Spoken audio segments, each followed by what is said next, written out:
Welcome to a meeting of your Planning Commission, the official local planning agency for the cities of Tampa, Temple Terrace, Plant City, and unincorporated Hillsborough County.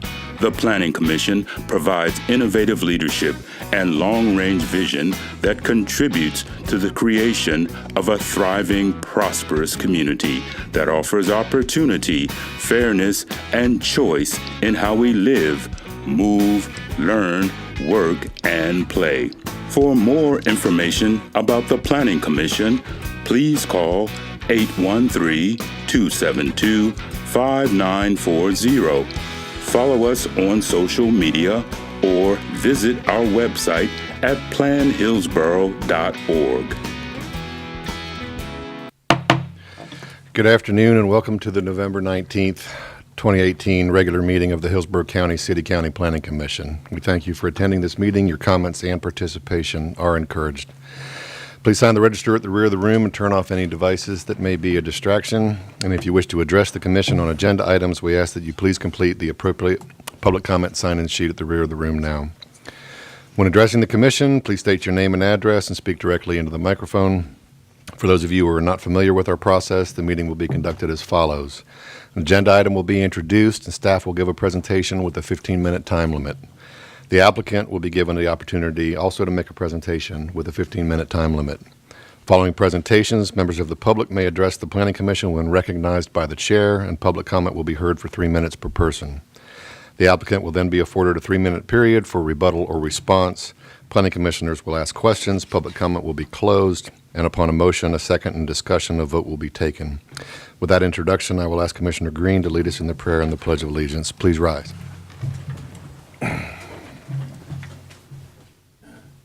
Heavenly Father, we come before you today with praise for your mighty power and guidance. We thank you for this day. Thank you, too, for the many blessings in our lives, for our great country, and for the opportunity to live in freedom. We ask for your blessings on our leaders, and we ask that you give each one of us here today the wisdom to make the right choices so that our decisions will be in the best interest of the citizens of Hillsborough County. These we ask in Jesus' name. Amen.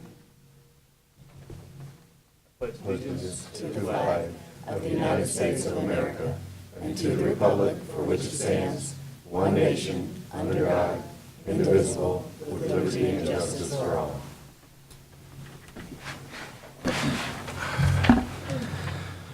Thank you, Commissioner Green. Can we have a roll call, please?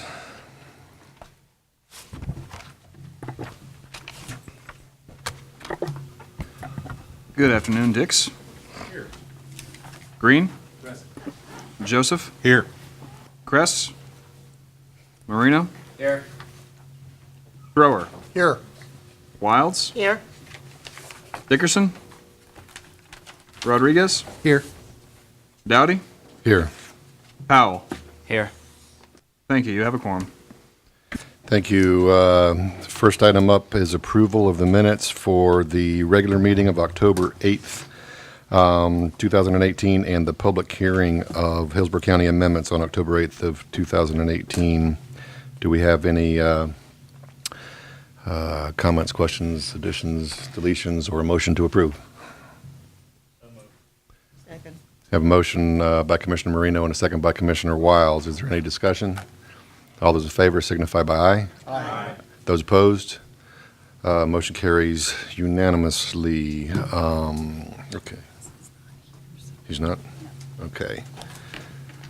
So that brings us to item 1F. Some of you may have noticed we have a new person up here.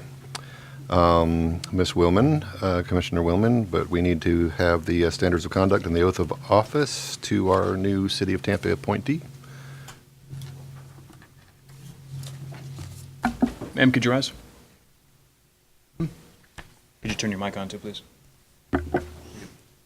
Just repeat after me.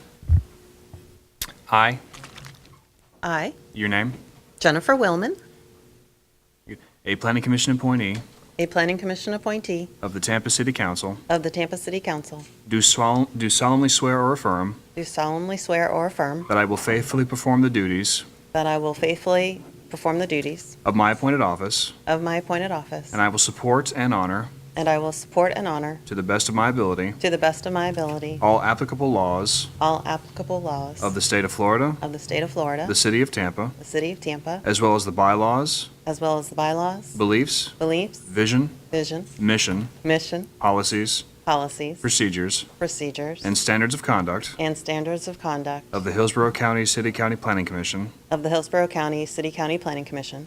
I hereby, through this oath, I hereby, through this oath, affirm that I will perform affirm that I will perform the duties of this public trust the duties of this public trust in a fair, equitable, and ethical manner, in a fair, equitable, and ethical manner, befitting the dignity befitting the dignity and responsibilities and responsibilities of the office. of the office. Thank you. Thank you.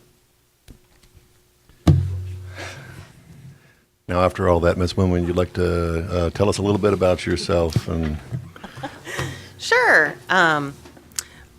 As I told the city council when I was appointed on Thursday, just last week, that I see this kind of as a full circle moment for me. I started out as an intern at the Planning Commission in 1996.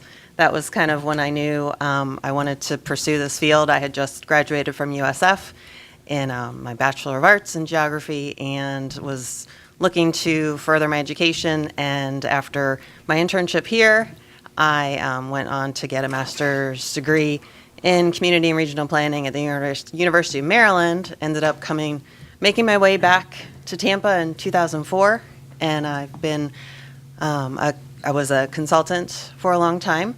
Now I earlier this year, I left my employment with Stantec. That was my most recent employer, and focusing on doing volunteer work and trying out new things. And I'm honored to be serving the community on this commission. Thank you.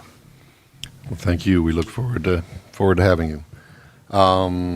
Brings us to item number 2 on our agenda.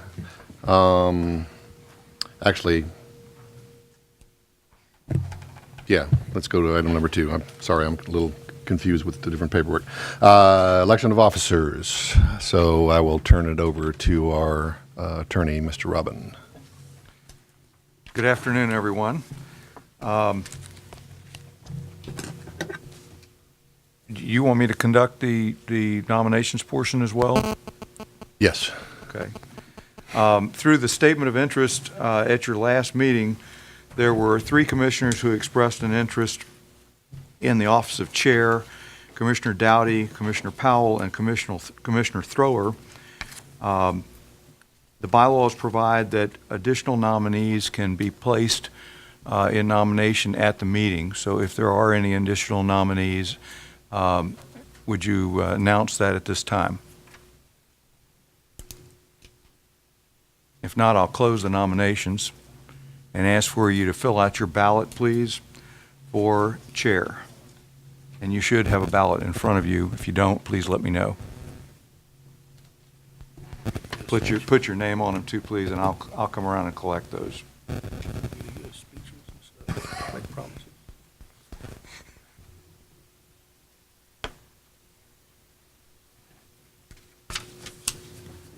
Yeah, I got it.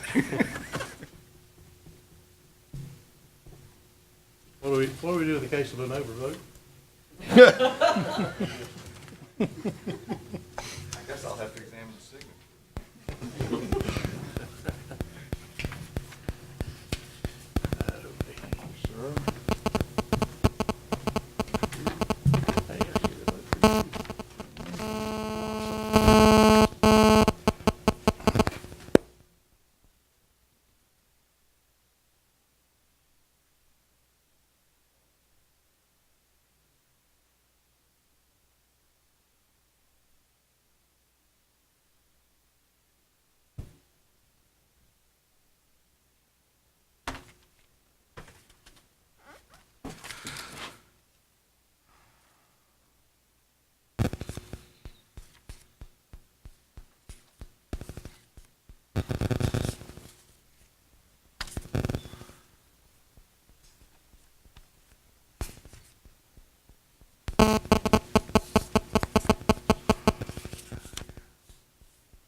Excuse me, I'm having a little difficulty. I got multiple ballots back for different offices, and I didn't realize it at first.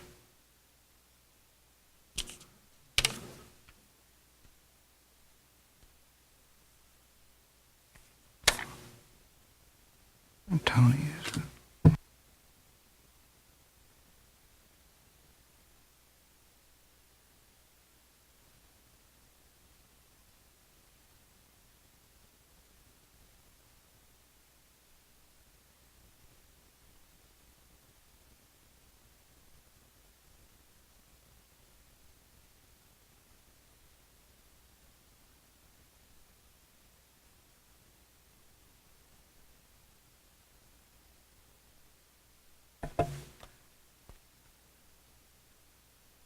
Commissioner Thrower is our new chair. The votes were cast in the following manner. Commissioner Thrower by Commissioners Willman, Trent, Wilds, Thrower, Joseph, Powell, and Dix, and Commissioner Dowdy by Dowdy and Marino. So now we'll move on to the vice chair. We have the following who have expressed interest in the vice chair: Commissioners Dowdy, Joseph, Powell, Thrower, and Wilds. Commissioner Thrower will come out of that, obviously. So Commissioners Dowdy, Joseph, Powell, and Wilds, if you'll cast your vote for vice chair, I'll come around and pick those up.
Okay, we have a split on the vice chair without a majority vote in favor of any one candidate. We have a vote for Commissioner Dowdy from Commissioner Joseph. We have 2 votes for Commissioner Powell from Commissioners Powell and Willman. We have 3 votes for Commissioner Joseph from Commissioners Dick, Dowdy, and Wilds. And we have another 3 votes for Commissioner Wilds from Commissioners Marino, Green, and Thrower. So we're going to need to re-vote. Does everybody have ballots? On the top two. There's really no provision in the bylaws for winnowing down the ballot short of withdrawals of persons who have been nominated. But it does call for a revote on a tie. On a, Well, and I think a majority as well. We have three votes, 2 votes and 1 vote for the 4 candidates.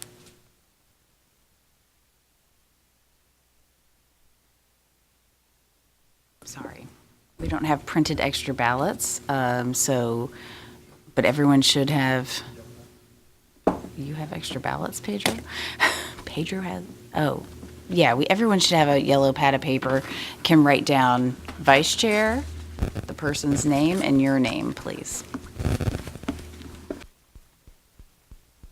That'll work.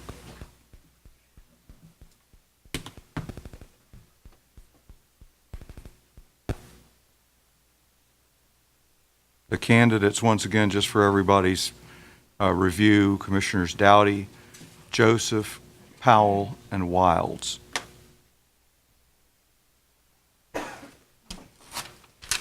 Thank you, sir.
Got this one in the wrong place, didn't I?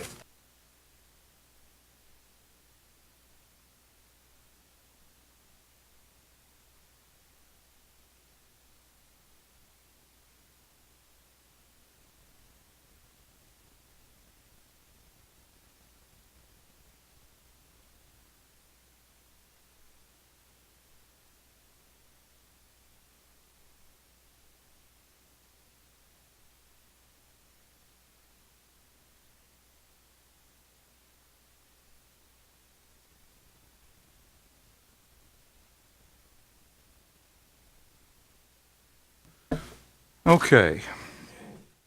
This go-round, we have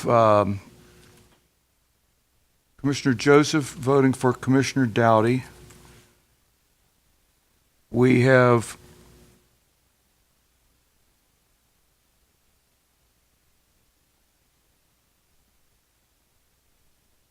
three votes for Commissioner Joseph from Commissioners Dowdy, Dix, and Powell.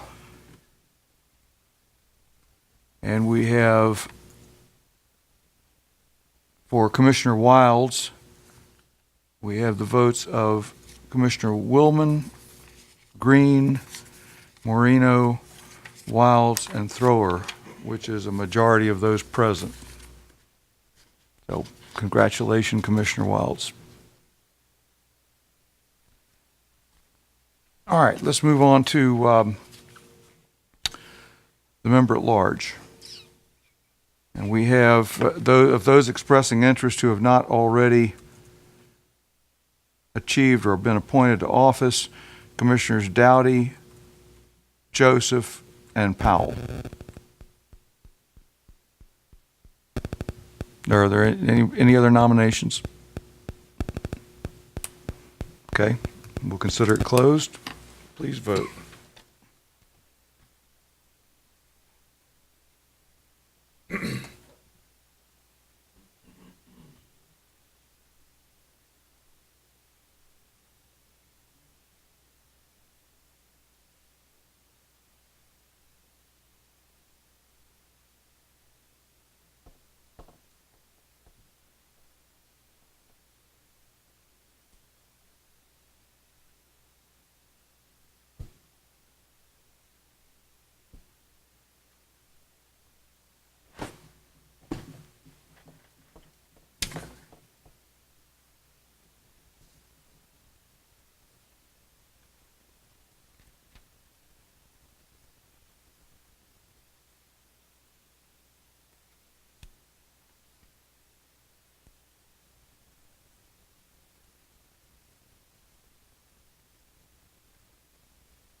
Okay, for member at large, we have in favor of Commissioner Powell, Commissioners Willman and Powell.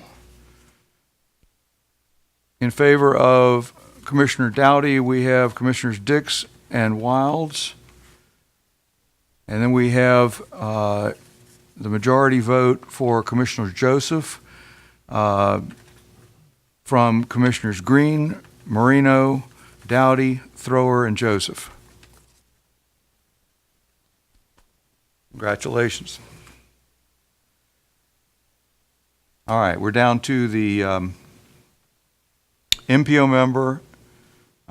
Commissioners Dowdy and Green have expressed an interest in that office. Are there any other nominations? Okay, we'll close the nominations. If you'll give me your vote, please. And why don't we do the MPO at the same time? I'm sorry, that's the alternate. Let's do the first one first.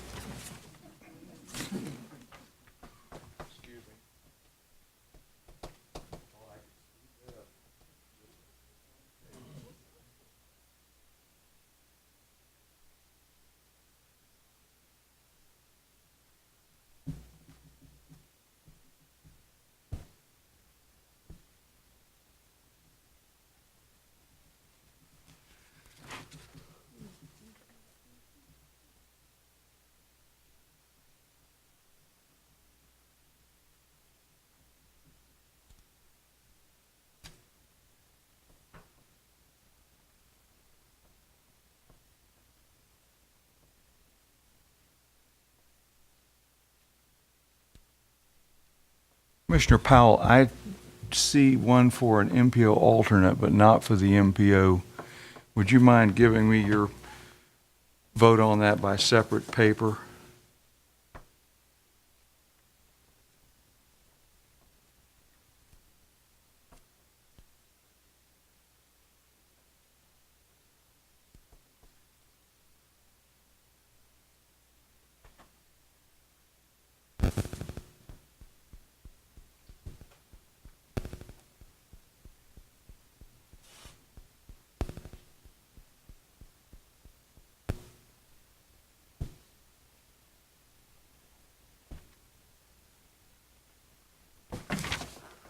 Okay, I have votes for Commissioner Dowdy from Commissioners Thrower, Powell,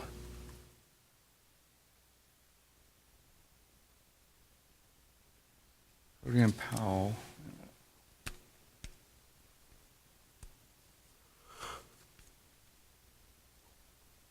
and I have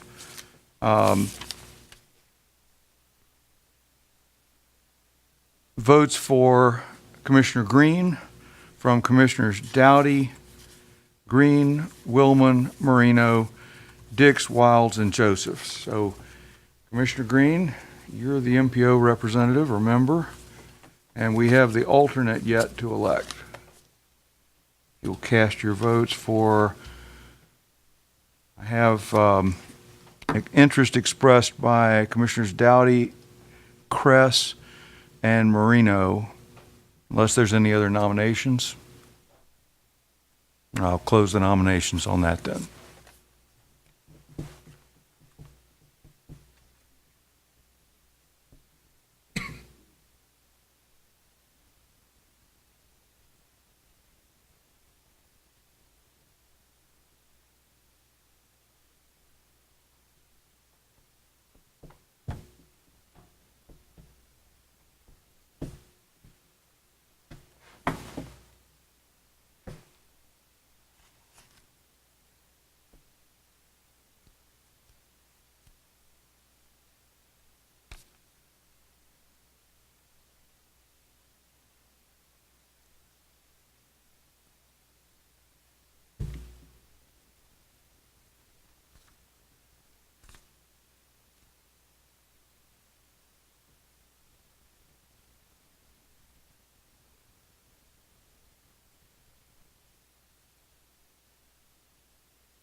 right, looks like we got another split vote.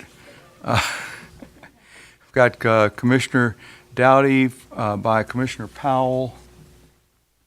Got Commissioners Marino by Commissioners Dix and Thrower. Sorry, I have two other votes for Commissioner Dowdy as well, from Wilds and Dowdy. So there's actually 3 votes there. There's 3 votes. No, there's 2 votes for Marino. And then I've got 4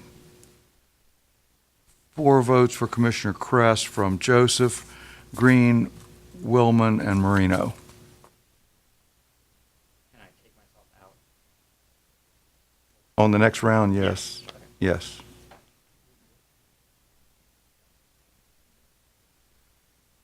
All right, we need to go one more round, folks. I'll remove myself too. You can let Commissioner Kress be the alternate. Acclimate.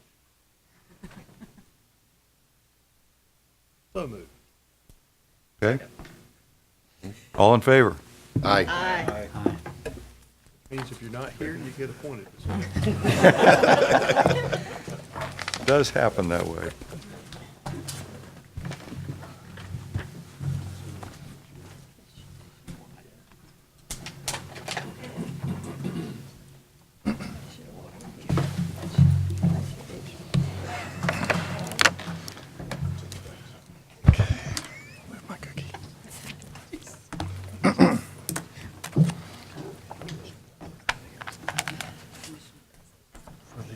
Yeah, so we're just moving on. Okay.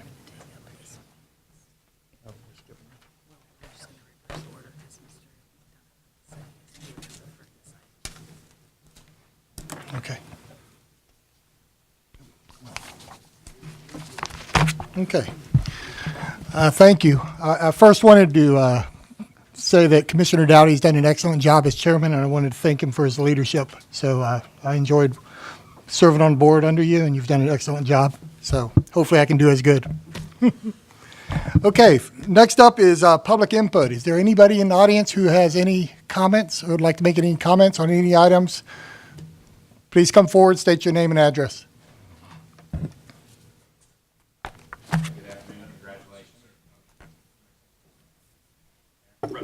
Perfect. Hi, Jeff Hills, 2901 West Stovall Street, Tampa. Congratulations on the elections. I'm curious. I have a comment on what is item number 4. So I don't know if this is the time to do it, or should I wait for number 4 to be presented and then make my comment? You should wait till number 4. Okay. Okay. Perfect. Thank you. Anyone else want to make any comments before we move on? Okay, no other public comments. We'll move on to, we have a change. We're going to do the industrial lands data presentation first, which is item number 5 on our agenda, and then we'll move back to item number 4. So. Jennifer Malone with your Planning Commission staff. I'm here to present a brief update and overview about what we found over the past month looking at some of these industrial lands and the data that I've compiled for you today. We had some great questions at last month's briefing on one of our comprehensive plan amendments, so I'm just hoping to share that with you. Everything in your packet and that I'm going to show today is compiled for unincorporated Hillsborough County and the 3 jurisdictions. So we're providing a holistic picture of industrial lands in Hillsborough County in this area as a whole. So first, what you'll find in your packet is a future land use map of the industrial lands and where they're located in the county and the 3 jurisdictions.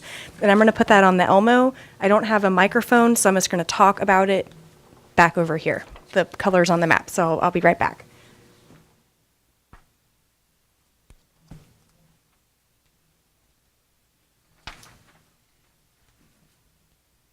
So what we'll see is that Hillsborough County actually has 3 industrial categories. They have a heavy industrial, a light industrial, and an industrial planned. So you have those 3 colors on the map kind of showing the different areas that they are around the county.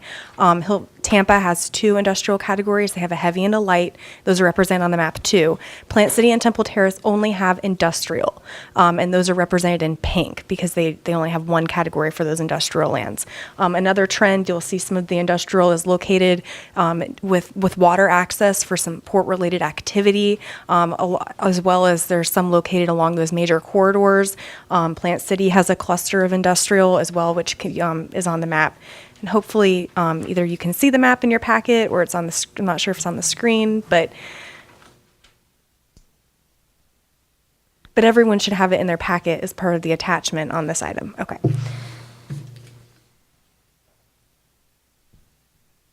And so I'll just actually talk about some of the data that was on the map that I have on the PowerPoint. So we look at the numbers. There's some numbers on the map in the legend. Hillsborough County has about 14,000, approximately 15,000 acres of industrial total, but developable, only about 2,000 acres of developable. So 64% of the total industrial is located within that unincorporated Hillsborough County. Those sites typically have they're larger, just in the nature of the unincorporated county development pattern. They have more acreage than in the cities. So next we have the city of Tampa. We have about 4,793 acres of industrial in the city. Only about 307 of that is developable, and that represents about 21% of the total industrial is located in the city of Tampa. In Plant City, there's about 3,000 acres, developable little over 1,000. 15% is located in the city of Plant City. Temple Terrace has a really new industrial category. They only have about 85 acres. It was just created in 2015, and out of that, only 2 are developable. Statistically, it'll say 0% on your map in that inset where I have all of these numbers. That's because it represents less than 1% of industrial overall, since it's such a small piece of the puzzle, of the pie, really. Okay, so next I have a map showing where all of these developable. Oh, there it is. Where everything is developable in the cities and the unincorporated Hillsborough County.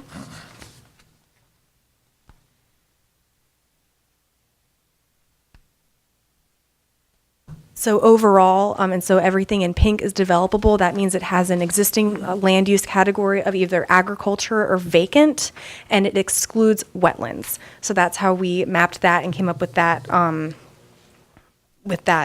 analysis, and that's about 3,000 acres overall is developable. So we see little pieces here and there kind of surrounding the area. And then last, I have a map that's going to show the plan amendment data for the past 10 years. The map shows the plan amendments to industrial or then changing away from industrial. So I'm going to put that on the Elmo.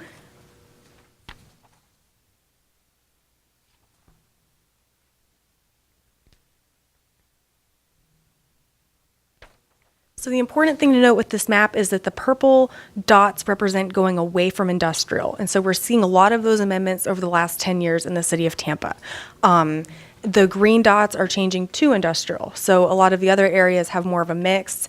Over the last 10 years, the city of Tampa has had 0 plan amendments to industrial, which is a trend that we noticed. Plant City had about 12, Hillsborough County had about 10, and Temple Terrace had 4 because they just created that category in 2015. So that's kind of representing some of that industrial land that they've converted over. If we're going from industrial, Tampa had the most. Temple Terrace has had 0, again, because they have a really new category. Hillsborough County's had about 5, and Plant City's had about 5. So our next step, some general questions I didn't answer today, but we can kind of think about is how much industrial is really needed and what is the industrial market and how has this changed in the area.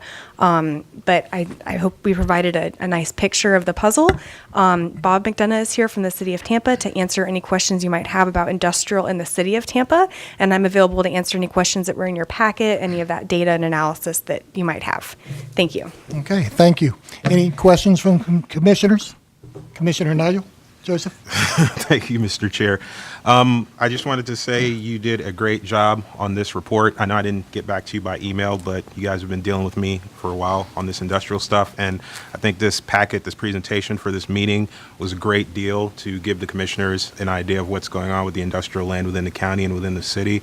I do have a question for Mr. McDonough on the city stuff. You know, after listening to I'll let you introduce yourself. Good morning. Good afternoon. Excuse me. Bob McDonough, City of Tampa. Mr. McDonough, I had a question on what we've dealt with on this board a couple times now, places like Rattlesnake Point and some other areas like Ybor City, dealing with changes, requests for changes from industrial to something else. And we've kind of had a time on this board going back and forth on where the city wants to land on their industrial. Is industrial something that they want to move away from? Is it something they want to move towards? And where, of course, obviously within the boundaries of the city, where do they want to see this development and where do they not want to see this development? Could you speak to those? I can try. Thanks, Brian. Actually, what she should have said, I will try to answer your questions. I didn't necessarily guarantee them. But again, unfortunately, it's really a case-by-case basis because there are a lot of things that come into it. Adjacencies, what's the next door neighbor? Is it a small parcel of land next to solid residential? Or is it actually a large chunk of industrial that could be redeveloped? You know, as she pointed out on the map, a lot of the industrial property is to support some of our large job creators. The Port of Tampa is a good example. That probably has the largest collection of industrial and heavy industrial land around it. But not to be overlooked is the airport as well. Drew Park has quite a bit as well. And this is the second time that we have seen a market shift. Historically, industrial land is more valuable than residential. But during the peak of the market in 2002, 2005, 6, 7, we saw a shift from industrial because the owners of those properties wanted to sell it and make more money. And here we are again in a residential boom, and we're seeing some of the same. So I don't have a simple one-size-fits-all. Rattlesnake Point is a good example of that. Actually, staff was not comfortable with some of the changes because there still are some heavy industrial uses out there. There is a sulfuric acid plant, and folks wanted to develop residential immediately adjacent to it. And we did not think that that was the highest and best use. But as we have seen, there has been a transition. If you recall, maybe not a long time ago, Westinghouse had an atomic power plant, a facility to build generators there for atomic power plants. And that's what pushed a lot of what went on there because it was waterborne. Gulf Marine had a ship repair facility there. And as the area around it has gentrified, that land has become more valuable, especially the fact that it's on waterfront.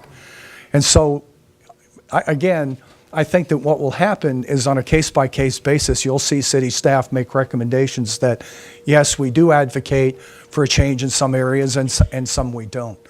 You know, we see a large portion in out near University of South Florida, which is still zoned industrial. You know, something that we can't forget is that industrial zoned land, especially when it's used for something like manufacturing, provides a lot of jobs, and it's also a very stable part of our tax base.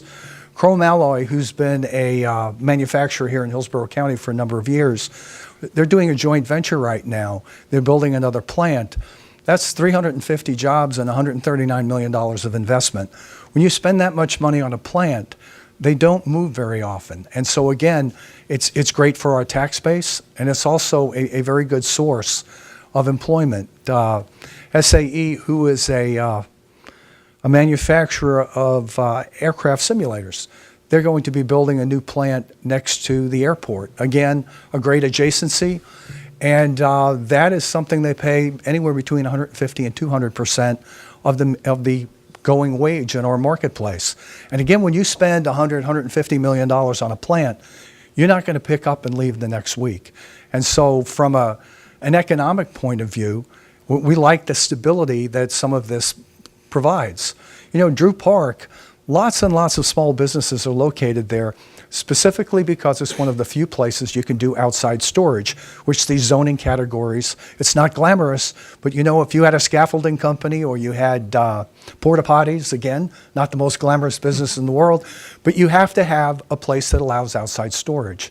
And so where these pockets are adjacent to each other, it makes sense to maintain that. Where it's spotty and the adjacencies might be residential, then we would advocate change. But you will see, I think, on a case-by-case basis, city staff will either advocate for or against. And again, we are bound by a plan, and we again, try to be consistent with that. But there are occasions from time to time where it does make sense to support a rezoning of a property. Okay. Commissioner Joseph. Thank you. And I just, my question really stemmed from the fact that the comprehensive plan for the city of Tampa calls for a lot of what you spoke about. It calls for the importance of industrial areas economically and preserving these areas and the value that they impart to the community. But now that we've seen the trends through the numbers, we're seeing a trend in the other direction that they're not necessarily being preserved. So is that a future trend that the city wants to continue, or are we? That is up to our elected body of officials, not necessarily the staff. Okay. We make recommendations, and oftentimes it goes to elected officials who might decide that otherwise, it might make sense to do something else. But as far as a comprehensive plan that's been developed by a staff and adopted by the city, we still stand by that because we feel that is an important segment of our employment. Okay.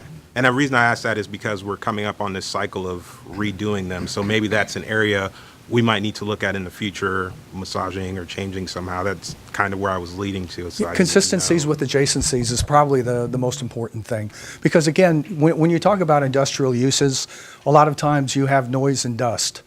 And they might not be a consistent use immediately adjacent to other uses. But they do provide a lot of jobs, and it is a stable employment base. Thank you. Commissioner Green. Thank you, Mr. Chairman.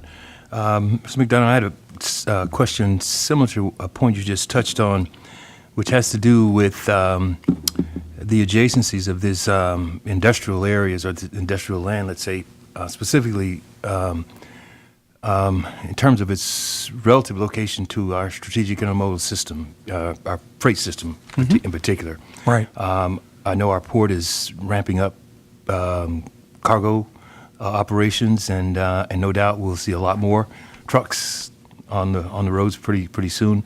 But I'm wondering if, and maybe this is a better question for Jennifer also, how does this data now get sort of factored into the bigger picture, let's say? Here you're showing trends and changes in industrial land uses, but we've got our port, who's like you mentioned, is really gearing up for a lot more freight, let's say. And so I'm wondering, from a land use and transportation point of view, how this all sort of connects. Well, I think what you're starting to see is a compression of uses gathered immediately adjacent to transportation corridors. And the port's a great example of that. The Channel District at one time was basically full of machine shops and warehouses that supported port activities. The port went ahead and dredged the East Bay, which allowed them to bring in larger ships in the East Bay and not so deep along the Ybor Channel, so you saw a shift. And now they have the ability to take unit trains on the port property. And so again, you've seen some of these uses and more warehouses being compressed immediately adjacent to that. Another example of that is when they built the connector. So now you can go, without going through Ybor City or some of the adjacent neighborhoods, directly onto 75, and you can go all the way to Canada without hitting a red light. And so I think that what we're going to see is a continued compression of uses around our transportation assets. Thank you. Okay. Any other questions from commissioners? Okay, thank you. Thank you, Mr. New Chair. Thanks. Okay, we are going to go back to item number 4. It's the presentation for Hillsborough County East Rural Agricultural Reserve, the initial findings report summary.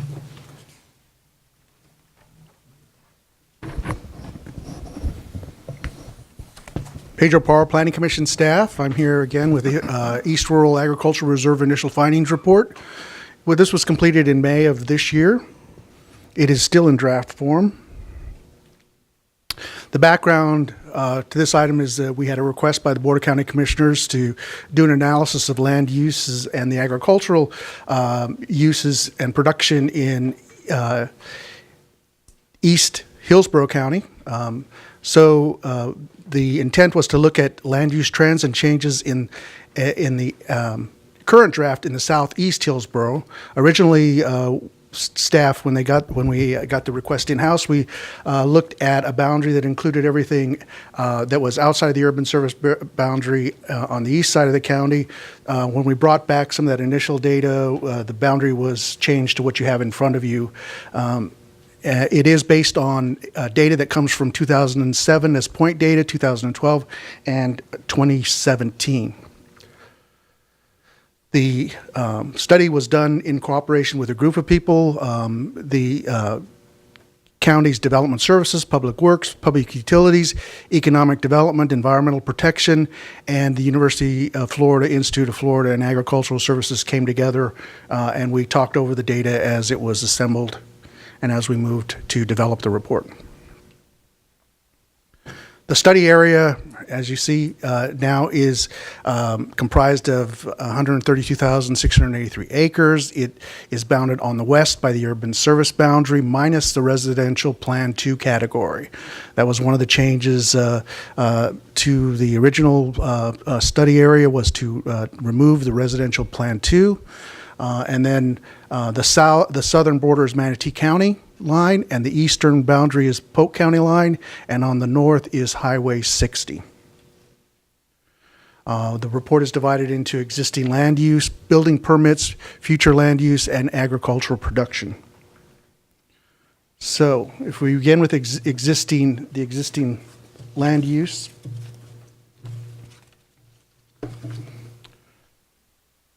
we also looked at the existing future land use policies related to agricultural uses in the county, and one of those was Objective 29, which says, in recognition of this, the importance of agriculture as an industry and as a valuable economic resource, Hillsborough County shall protect the economic viability of agricultural activities by recognizing and providing for unique characteristics in land use planning and land use development regulations. So the report also contains a table that summarizes the existing land use acreages for 2007 and 2017. I know that pie chart is a little hard to read, but basically it breaks down the uses. It shows that 50% of the existing land use is agricultural, and then there are 25% in public and quasi-public and institutions. In mining, there's 12%, vacant is 7%, single family is 2% approximately, natural resources is less than 1%, heavy industrial is less than 1%, and recreation open space is about 1%, with other lands comprising just under 1%. Again, the report does have the data in it, so I'm just going to walk through the existing findings for the existing land use. What we found is of the 14.5 decrease in agricultural production over a 10-year to over a decade, the reasons that were behind that reduction seem to be that there were mining increases over the past decade that resulted in a reduction in agricultural, and there was a statewide decline in citrus production for various reasons.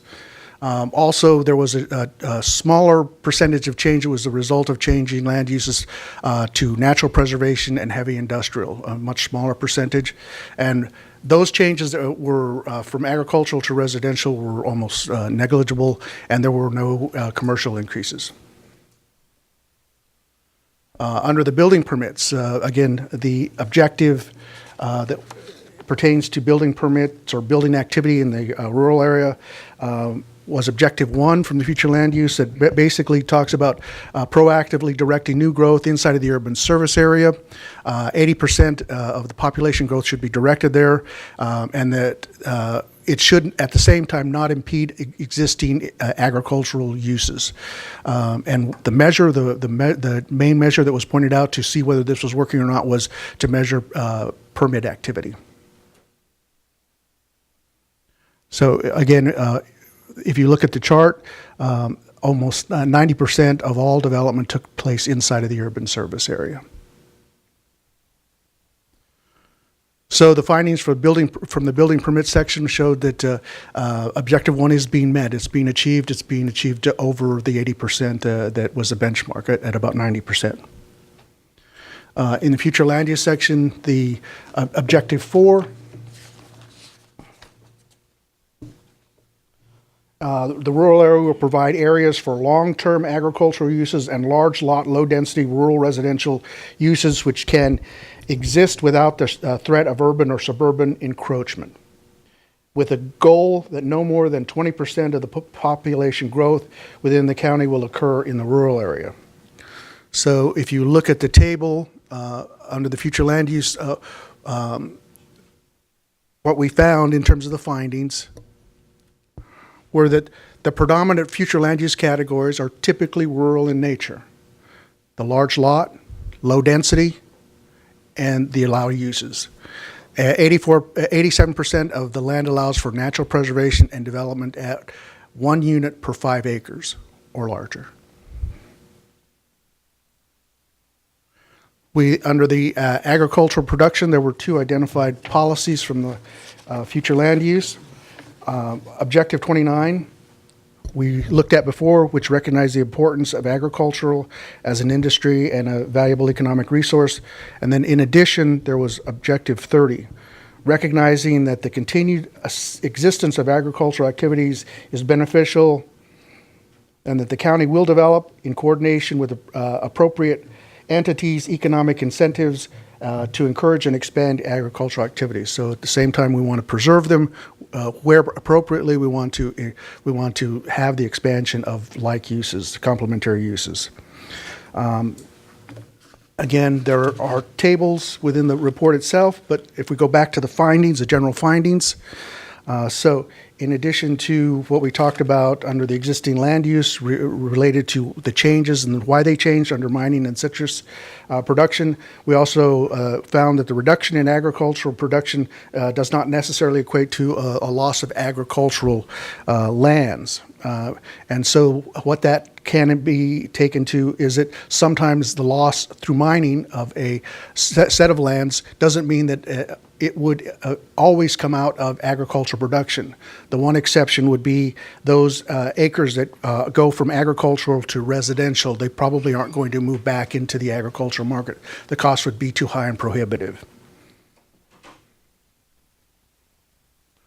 The overall findings that are in the report are basically that it appears that the rural character is stable over the last decade. That there was little conversion to residential or commercial uses, that much of the decrease in agricultural land was due to conversion to mining, and the production value has increased, and that the urban service area and the goals and objectives of the policy seem to be working to stabilize that rural character. When this study was done in last year, the idea was that it might be furthered by the Board of County Commissioners through the Planning Commission or through their own departments, and it might look at future land use categories and description changes. It might consider impacts of that future development trends and population projections that you're working on now in terms of this area, and that there might then be changes to the rural area policies based on that discussion. And that is the end of my summary. Okay, thank you. Before I ask if there's any questions from commissioners, I'm going to find out, is anyone in the public want to speak on this item? If so, please come forward, state your name and address.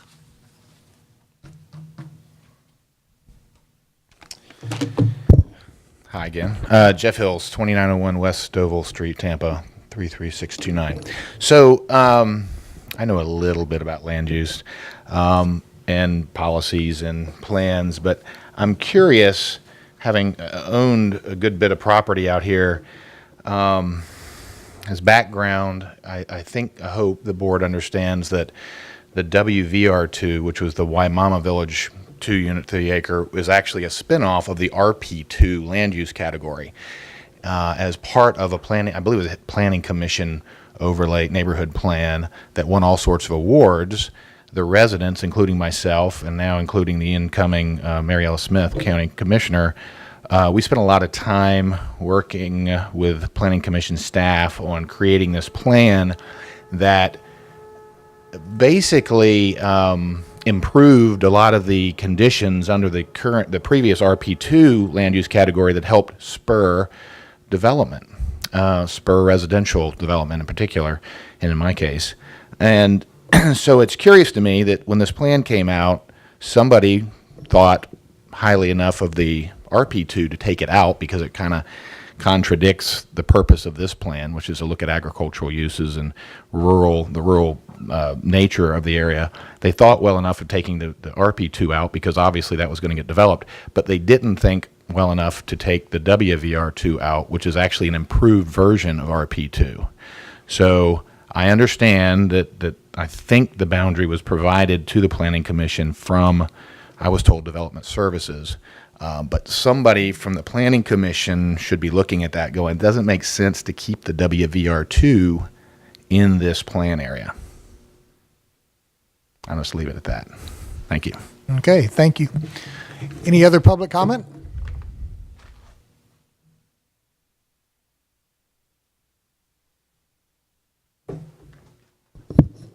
Commission members. Vin Marchetti, 401 East Jackson Street, Suite 2100, Tampa 33602, representing a myriad of different participants here.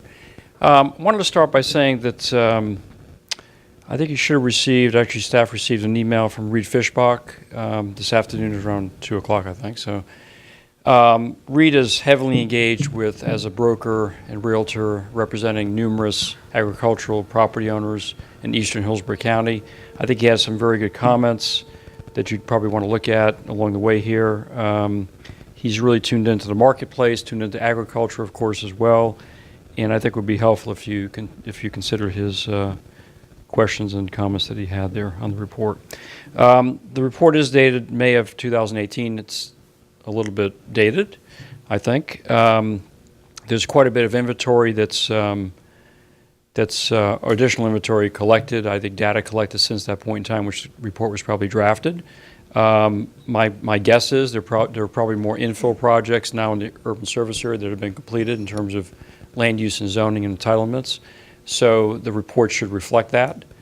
RP2 was left out. I understand that. I represent several RP2 landowners. We appreciate that in this interest. I'm interested in when you anticipate, Melissa, and this commission bring this to the county commission level for discussion. I don't think it's been heard by them for quite some time. And then just overall population projections, when you anticipate bringing those forward as well. Thank you. Okay, thank you. Any other public comment on this item? Okay, no further public comment. We will I'll ask the commissioners. Any questions from commissioners? Okay. Yeah, Melissa, could you? Okay. Okay, I'm happy to answer the questions. The report and the assessment of how we were doing on our policies was requested back in the spring. We don't have a timeline yet to bring it back to the Board of County Commissioners. That I am anticipating at the January land use meeting having an update for the Board of County Commissioners on the population projection and allocations, which certainly this relates to how we're doing in terms of growth in the rural area versus the urban service area plays into how much land is left in the urban service area to accommodate additional growth. So that is the only date that I have set at this point. Okay, thank you. We're going to move on to item number 6 on our agenda. It's the first action item. It's City of Plant City fiscal year 19 through 23 capital improvements element schedule projects. Welcome. Hi, good afternoon, Commissioners. Melissa Dickens, Planning Commission staff. This is the annual update to the Plant City CIE schedule of projects. And this is an action item, and a resolution will be provided in your packet for a vote. A little bit about the review and the process. Chapter 163 in the Florida statutes requires that the schedule of projects or the list of projects that affect levels of service and are adopted in the comprehensive plan be updated on an annual basis. This update would replace the existing schedule that's in the comprehensive plan with the schedule that's in your packet. And in terms of process, city staff worked across multiple departments to identify projects in the CIP that affect levels of service, and these items then make up the schedule that is in your packet. This update is accomplished by ordinance rather than the typical plan amendment process, and then the plans of other agencies, such as those from the MPO or the school board, are incorporated by reference, and that's per an existing comprehensive plan policy. This slide shows a summary of the FY19 through FY23 schedule of projects. There are 3 main program areas that the projects fall into. Streets, which includes not only streets, but also pedestrian enhancements, sidewalk improvements and replacement, utilities, maintenance and operations, so things like water and sewer line and facility replacements and rehabilitations, and then also stormwater projects, which includes drainage pipe rehabilitation, watershed management plans, and paving and drainage improvements. And the total 5-year funding amount for these projects is approximately $13.8 million. Planning Commission staff examined these projects for consistency with the adopted goals, objectives, and policies in the Plant City Comprehensive Plan. We found it consistent with several aspects. First, the level of service priorities that are identified in the capital improvements element. One of the policies speaks to repair, replacement, or renovation of facilities, and the vast majority of the projects this year do just that: renovate, repair, or replace. We also examined policies coordinating with the 10-year water supply facilities work plan, as well as finding it consistent with the infrastructure sub-elements. So providing quality infrastructure to residents, reducing barriers to safe movement. Those were some of the policies and objectives that were called out. And the full list of policies and objectives that were examined are available in your staff report. In terms of next steps, the Plant City Commission will consider adopting this ordinance on December 10th, 2018. So that's where it will move in the process next. And then for a recommendation, your Planning Commission staff recommends that you approve the resolution in your packet, finding the proposed CIE schedule of projects update consistent with the goals, objectives, and policies of the Plant City Comprehensive Plan. Okay, thank you. Any public comment on this item? Okay, no public comment. Any questions from commissioners? Someone like to make a motion? Mr. Chair, I'd like to move that the Planning Commission approve the resolution recommending the fiscal year 19 to 23 CIE schedule of projects consistent with the Imagine 2040 Plant City Comp Plan. Got a motion by Commissioner Dowdy. Is there a second? Second. Second by Commissioner Green. Any further discussion before we vote? No further discussion. All in favor say aye. Aye. Anyone opposed? Motion passes unanimously. Thank you. Moving on to item number 7, City of Temple Terrace 2018 Capital Improvement Section Schedule of Projects Update.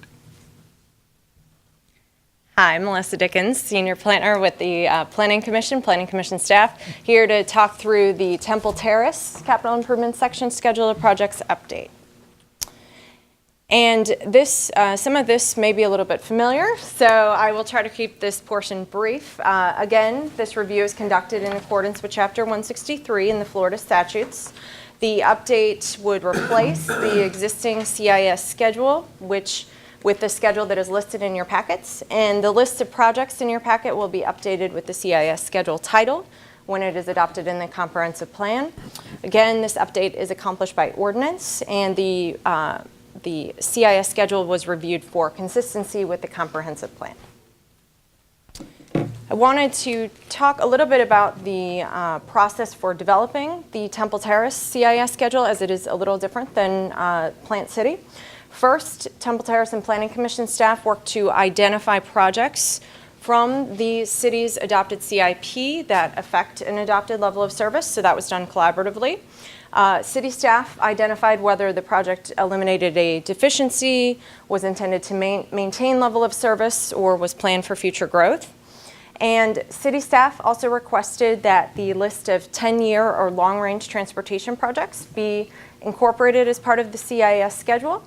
For those portions that were city projects within the first 5 years and specifically affected level of service, those were included in the report and the analysis in this presentation. This slide shows the summary of the CIS schedule of projects. You can see that there are 6 different program areas. There are a total of 81 projects for a 5-year funding amount of $17.5 million. And in terms of level of service priorities, the bulk of the funding, or approximately 79%, is for repair and renovation to maintain level of service. And the remainder of the funding are intended for are for projects intended for future growth or to eliminate a deficiency. And I'll touch on briefly a little bit on the next slide how that fits in with the comprehensive plan. Again, as part of the consistency review, Planning Commission staff examined the proposed CIS schedule for consistency with the adopted goals, objectives, and policies in the comprehensive plan. And a few of these policies are called out here, with the full list being identified in your staff report. First, the schedule is consistent with the direction for level of service priorities, which states that the capital improvement section schedule should be for projects that are for repair and replacement, eliminating deficiencies or planning for future growth. The schedule is also consistent with the funding criteria that's identified in the comprehensive plan, both in terms of revenue and in terms of timing.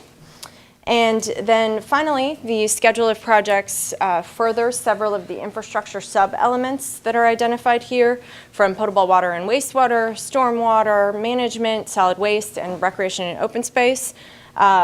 These include providing quality infrastructure and services to residents and ensuring optimal operation of facilities and services.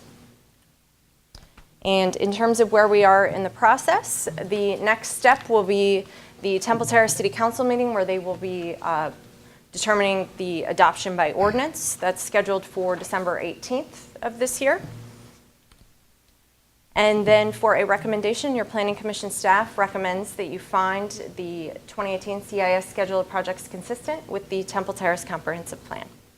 Okay, thank you. Any public comment on this item? Okay, no public comment. Any questions from commissioners? Someone like to make a motion? Commissioner Green. Thank you, Mr. Chairman. Move for finding of consistency for Temple Terrace 2018 capital improvement schedule projects, consistent with the Imagine 2040 Temple Terrace comprehensive plan. Okay, motion by Commissioner Green, second by Commissioner Dowdy. Any further discussion before we vote? All in favor, say aye. Aye. Anyone opposed? Motion passes unanimously. Thank you. Thank you. Thanks. Okay, we are moving on to item number 8. City of Tampa Land Development Code text amendments. I guess 8A, dwelling. Good afternoon, Commissioners. Jennifer Malone. I'm here to present on the Land Development Code text amendments for David Hay. The first one, this is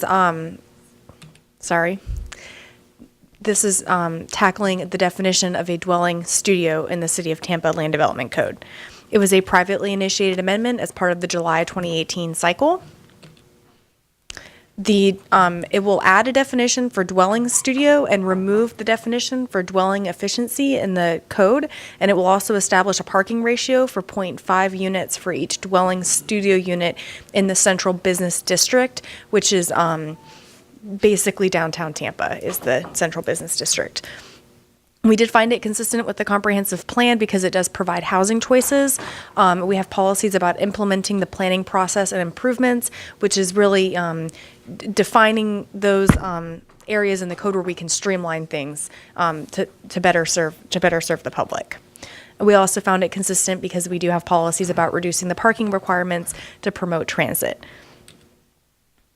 And that is our recommendation, to find this consistent with the Tampa Comprehensive Plan. And LaShawn Dock from the City of Tampa is here to answer any questions about the language, and I believe that the applicant here is here as well.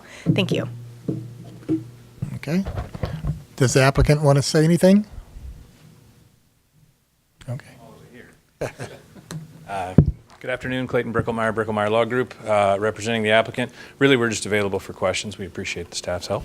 Okay, thank you. Any public comment on this item? Okay, no public comment. Any questions from commissioners? Commissioner?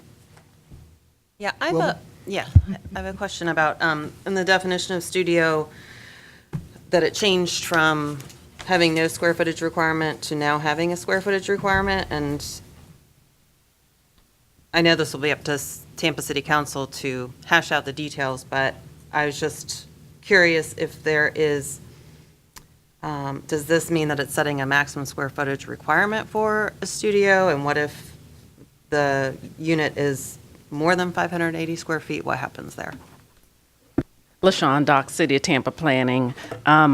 What we've done is we would eliminate the definition for efficiency. We're finding that with building permits that are submitted, the developers are submitting requests for multifamily residential, but efficiency is rarely used. So the studio definition, you're correct, would replace that. The limit is at 580 square feet, but we also have other definitions within the code for dwelling units. There's multifamily, and it will fall under that category. So if someone were to submit for multifamily dwelling units and it exceeded 580 square feet, then they would fall under the use category for multifamily. Okay, Commissioner Green? Thank you, Mr. Chairman. Good afternoon, LaShawn. Is this intended to address the issue of micro units? Correct. Okay. And was there a range considered? You have a maximum floor area, but was there a minimum or a range considered for this category of dwelling units? We didn't have a minimum. We had the maximum set. And that way, once you're over that maximum, then it would trigger you to go to the multifamily. But we had no minimum that we would put in So that's to the definition. So that's not an issue? We don't think it is, because when you submit, you still have to meet building code. Okay. Any developer that submits for it, they have to provide their restroom facilities, the kitchen, all your facilities have to be provided within that dwelling unit, so you'd have to provide a certain minimum square footage anyway to make it livable. Okay. Well, you were finding livable units less than Yes. less than Yes, this, so we that's are. why I asked the question. That has been the trend. Yes. Okay. Thank you. Any other questions? Nope. Commissioner Dix? Chairman, just a question regarding the definition here. It provided that parking would now be required of 1/2 unit one parking space for each 1/2 unit. Is that kind of standard for urban areas, or did you guys just come up with that? Yes. The applicant actually submitted a study, and they looked at different areas, and that was in half of the areas that were submitted and studied. That has been one of the standards. Some areas offer no parking within their code. So what we found was that cap of that 580 puts that limit. So if you have a mixed-use development, at least the units that are that 580 square footage or under, they would fall within that 0.5 ratio. And then above that, they'd have to provide 1 per 1. So you feel relatively confident that that would be able to handle the parking requirements of building such a development as this downtown? Well, certain developers, they're putting in different amenities and different things that are addressing other transportation alternatives. And by this code being applied to just downtown, there are other transportation options that will be made available now and in the future coming forward, so. Thanks. Mr. Chairman, Commissioner Green? If I might, following up on Commissioner Dick's question, yes, this is a national trend, and I'm glad that we're having this conversation in Tampa. It's long overdue. I see this as a a great opportunity to address affordable housing, workforce housing, and especially in the city, within the urban portions of the city. And I don't think the parking is going to would be an issue for a lot of people a lot younger than us who've decided already that they don't want to own a car under any circumstances. So I think this is good. This also dovetails with our mixed-use land use categories and supports those as well. So good, thank you. Yes. Thank you. Okay. Any other questions?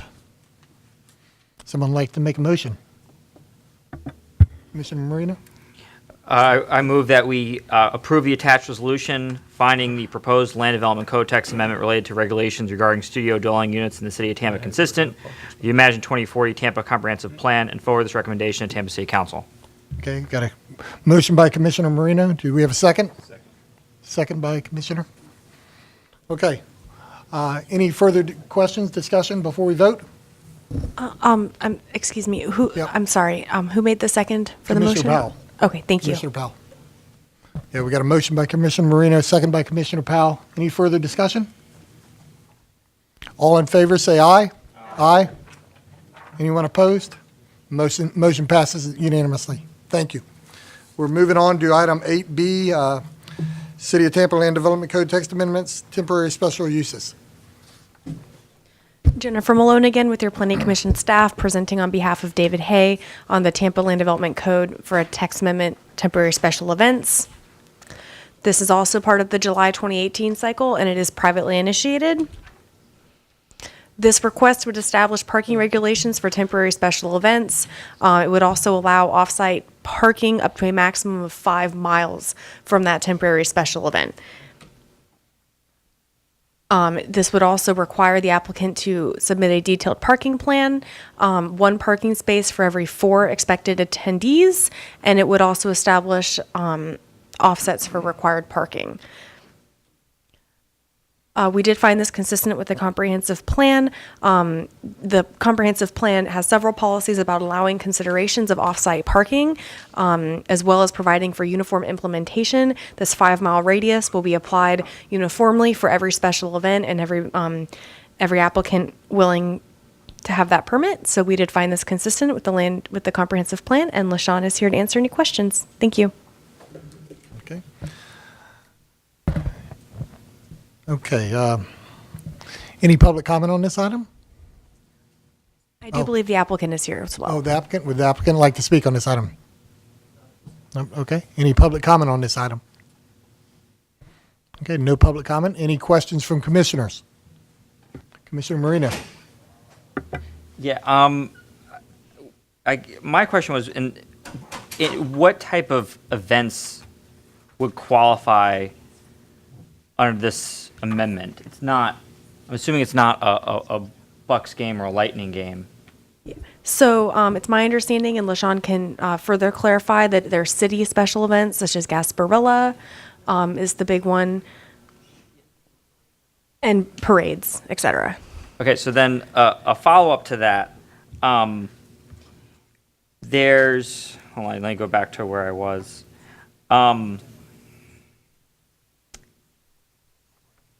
In talking about, so the alternative, in reference to the alternative transportation modes, I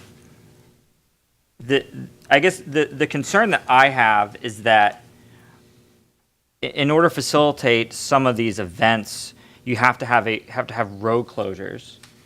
And what my own personal experience has been is that if you're taking transit, you're only allowed to get to a certain point.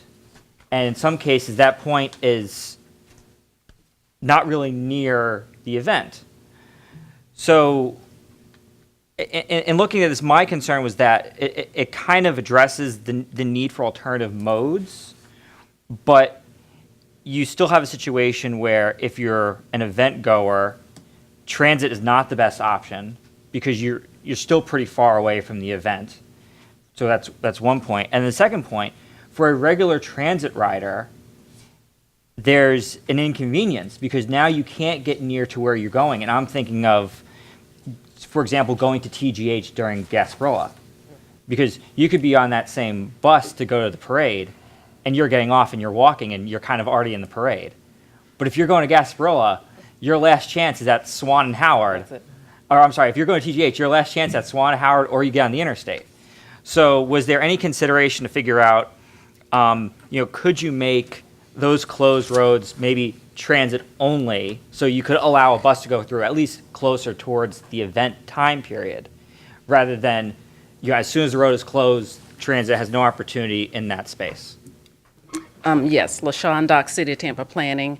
That part of it was not considered. This was, if I can just take a step back, this was initiated privately. What brought about this change was under current code, if you were to apply for a temporary special event, you had to provide the parking. And as you just mentioned, you can only get so close to an event. But code would require you to provide 0.25 spaces per person based on the building occupancy code. And you have to provide these parking spaces. But how do you provide parking spaces for an event that you cannot bring a car to park? So this was developed as alternative methods in processing that request for that special event. Not so much as dealing with the roadway and the closure and opening of the roadway. So then, for future events, is there a requirement of the event organizers to accommodate additional transit in order to meet that parking requirement? So to say like, if you have this geographic boundary that is part of your event, and a certain amount of transit cannot get into that zone, is there accommodation to say, okay, well, we have to bring in the zone a block further because now transit can serve the event and therefore lower the parking requirement because now additional ridership can access the event? In a way, it does what I believe you're stating, because what you would have to do is instead of providing those parking spaces, which you can't provide close to the event, it gives you those options to say your event goers will arrive at this event through alternative methods, whether it's public transportation, whether they ride share, whatever it may be. And a lot of people, sometimes they walk, well, in many cases, they walk from tent to tent during these events. So how do you accommodate for the parking for that? So this gives that option. Okay. Thank you. And I say this Does as that someone. answer? Yes, Sorry. and I say as someone who has ridden on a HART bus with a bunch of pirates. So there is transit that's being used to access the event. Thank you. Okay, you're welcome. Any other questions, Commissioner? Hi there. How many public parking spaces do we have in the downtown area? Like with parking garage at open surface? I can't say offhand how many. I would have to research to say. So I'm curious, with implementing this, how many events are going to be potentially impacted that could be legacy events, such as like Making Strides, which is a big event in downtown every year. And then, with this, is that going to affect an event like, such as that? Well, the event, anyone that holds a special event, anyone that applies for a temporary special event would still be able to apply and receive consideration through the parking plan that they submit. So it would help in that way. Affect the event, how, I'm not certain of your question as to how it would affect the event. Well, I'm saying if we don't know how many parking spaces, are not available right now, and then we implement this, are we going to potentially affect events that are legacy events? I'm just using Making Strides as an example since it was very recent. Is that going to push that type of event now someplace else? Just because of this, where it's people come from all over, the states, especially for such a big thing, and then now, okay, we've implemented this, and now some of that planning has already been done, I know, in those organizations for that event for 2019. Now if we implement this, are they going to have to now seek out, a different location, or can that event may not even be able to be held in Tampa? No, this would not affect that. Because if the event is being held at any rate, you still can only get but so close parking with the vehicle.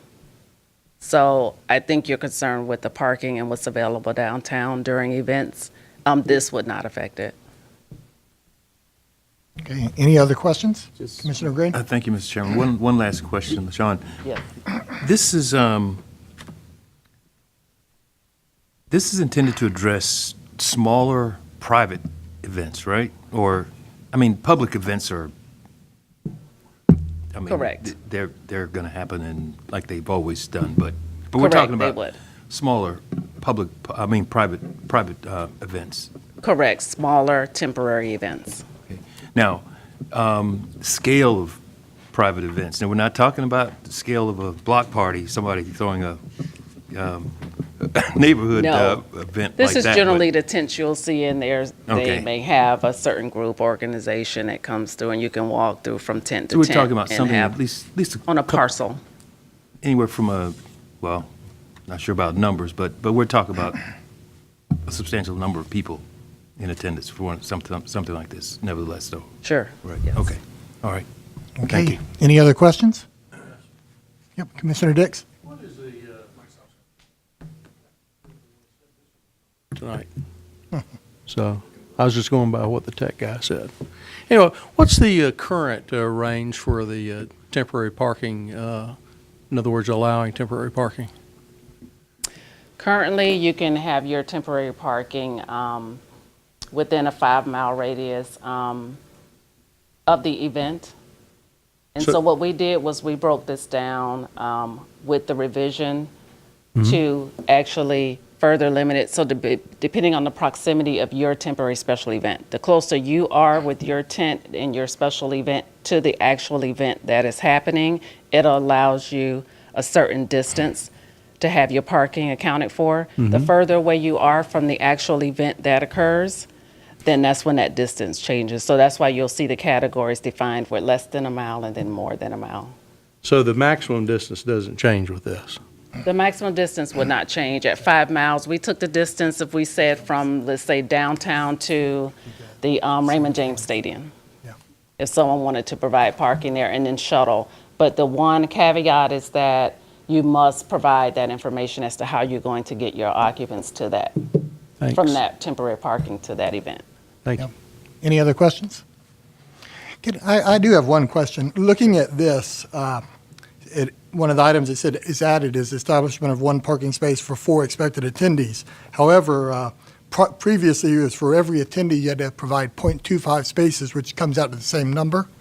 So am I correct in looking at this? So it's basically the same. It was one parking space for 4 expected attendees before. So that hasn't changed. What this has done, in my looking at it, is allowed some flexibility for special events, because it allows those special events that take into consideration public transportation or other means of getting there. So this is actually a good thing for some of these special events. Absolutely. Okay, that's It good. allows that flexibility. That's good. So all the conditions you'll see noted under Note 2, Yes. under that table, in Table 1, Parking Table 1, that gives that. You Okay. have to provide within that parking plan those options. Okay. Because that caught my attention, establishment of one parking space for 4 expected attendees. It first caught my attention when it said new, and I'm sitting there thinking the same thing. I think some of our other commissioners were thinking, how is this going to negatively affect some of the special events? But it's not. It's actually, it looks like it's a good thing for the special events. And if it's I'm put reading it there right. for clarification also, because Okay. one thing we have to think about with the code changes is how it could be implemented. So in the other end, on the opposite end, when they submit for a permit, can this be interpreted? Just for Okay. clarity, this is the requirement, and these are the options you have for providing. Okay, thank you. Any further questions? Someone like to make a motion?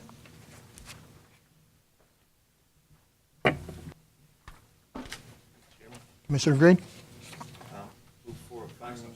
Oh.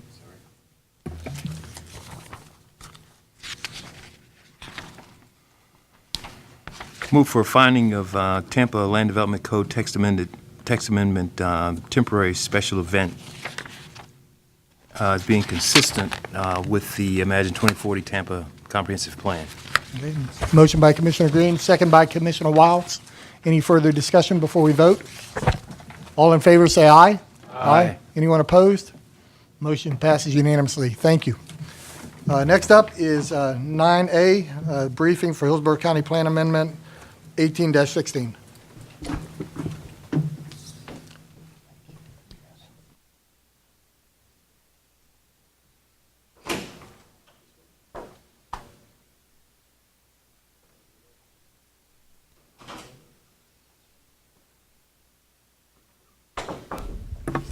Can you hear now? I think it was the other one. You can hear. This one works now, so we're good. You just have to turn it on. So it's yours. Oh, it does? Yeah, the problem wasn't with this one. Sorry.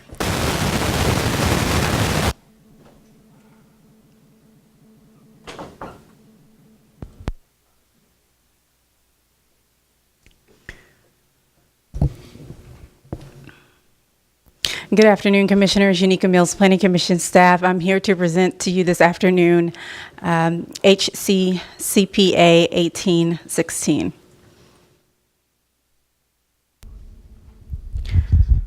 This is a privately initiated plan amendment. The subject property is located in the vicinity of Martin Luther King Jr. Boulevard and North 69th Street. The property is located within the urban service area. It's also located within the East Orient Lake Community Planning Area.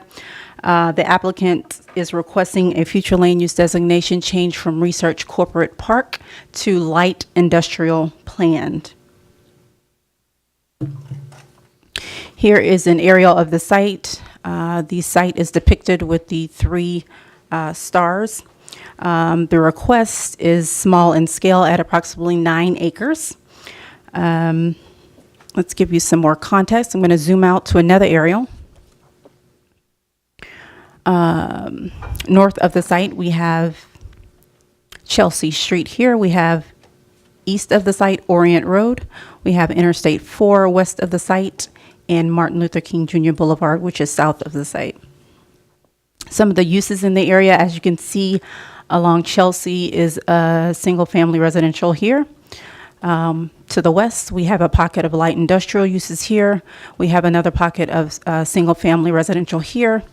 South of the site, there is a auto sales site here. We have a mobile home park here. And also along this corridor is a mixture of heavy industrial, heavy commercial, and we have a convenience store here.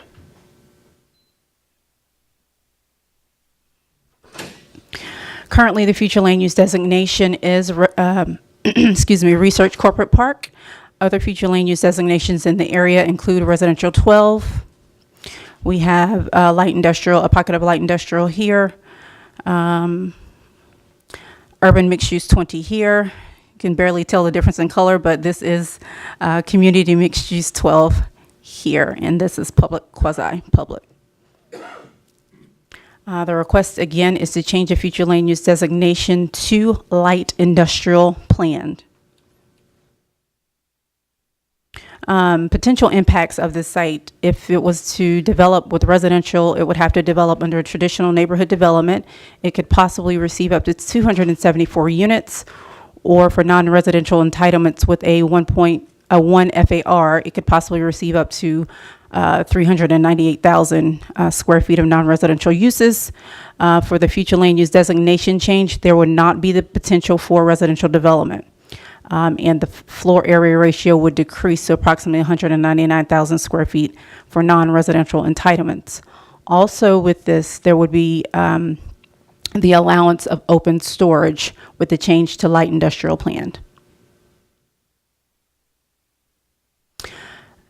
There is no action required on your part today. I will be back before you on December 10th for a public hearing, and I'll be before the Board of County Commissioners for a public hearing on December the 13th. If you have any questions, I'll be happy to answer them at this time. Okay. Any public comment on this item?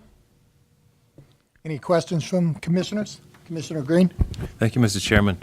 Thank you, Unica, for the briefing. I was going to see if Jennifer's still here to see if this actually is going in the opposite direction of her trends analysis earlier she reported on. But I'm also curious, can you back up one or two slides where we're showing the potential? Yeah, this seems rather odd, unless I'm understanding this wrong. So why? Why would someone go from this existing to, well, maybe that's not a question for you, but I'm just curious. It just seems odd. Well, I would say for the light industrial plan, it's going to provide us with a little bit more assurity that planned is going to, because there's a residential pocket to the north along Chelsea, and the residential area is going to help us to provide for some more assurity of compatibility. That's what the light industrial plan is going to do for us. But as far as entitlements, I mean, that's up to the, the applicant for the decrease. All right, thank you. Okay, any other questions? Okay, no further questions. Thank you. We'll move on to Hillsborough County Comprehensive Plan. Oh, actually, nope, that was it. We're moving on to Plant City Plan Amendments, 18-03.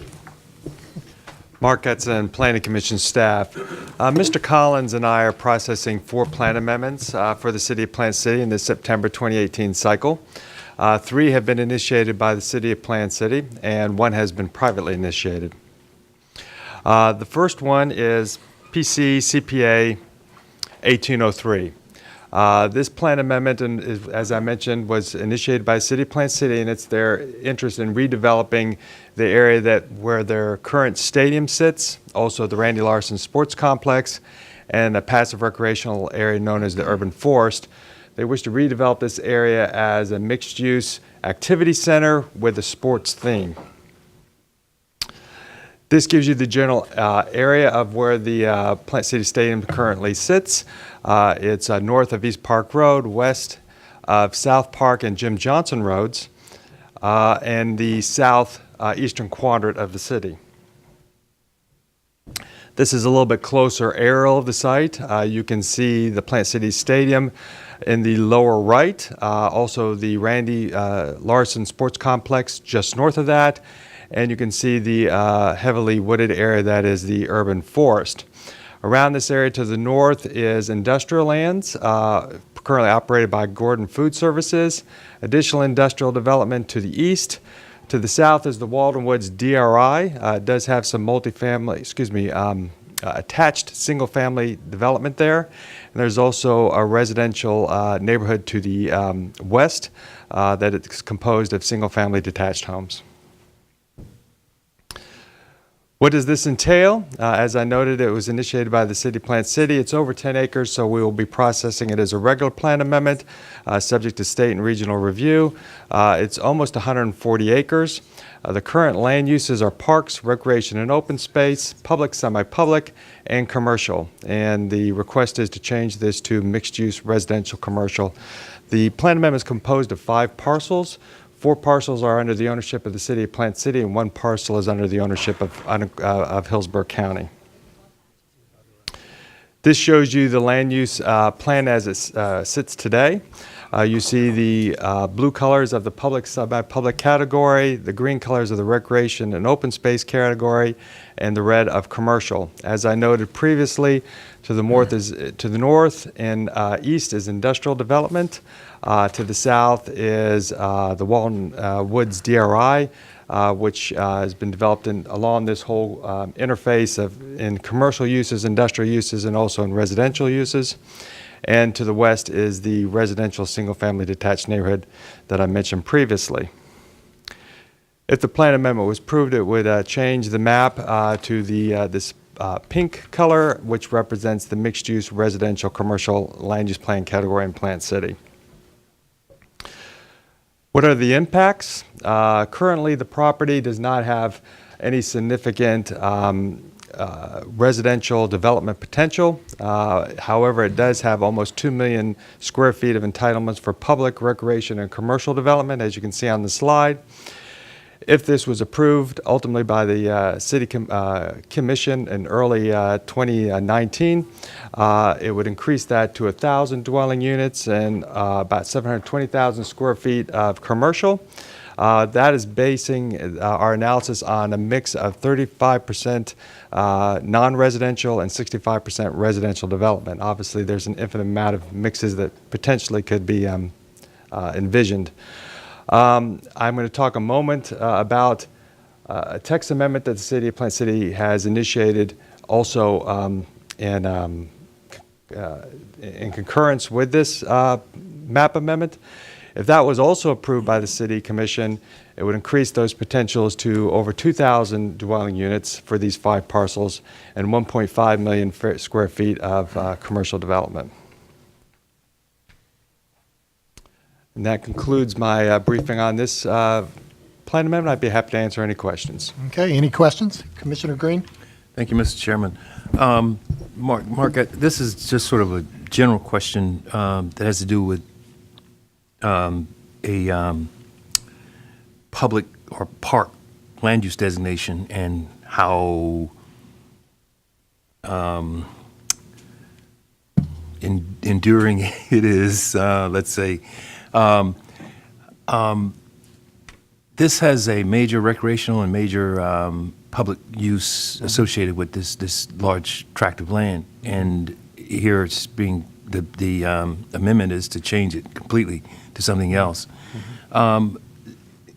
Maybe this isn't a fair question for you, Mark, but for our executive director, help me understand. I know this doesn't come up that frequently, but there have been instances where parks have changed, and people have asked, well, that's a park. How can it be redeveloped? What type of status does it have to have for it to remain a park, or, for that matter, for it to be I can answer. redeveloped? Perhaps I can answer your question. This was put out for an RFP to the private sector for redevelopment. Part of that RFP is to actually retain, as I mentioned, the sports theme. So there will still be recreational complexes that will be ultimately built on this site, though they will be private versus public. Ooh, that makes it even more thornier. I will say that Plant City has a lot of land that's already dedicated to parks and recreation. Even with the removal of this 135 acres, they will still easily meet their adopted level of service for recreation and open space. Some of the passive park, which is the urban area, there are some wetlands and floodplains on that will continue to have to be preserved in their natural state. But the city felt that there was more opportunity here to develop this with the assistance of the private sector, still offering some of those amenities that you see from the park, but offering some additional uses as well, particularly some commercial uses and some residential uses as well. Okay.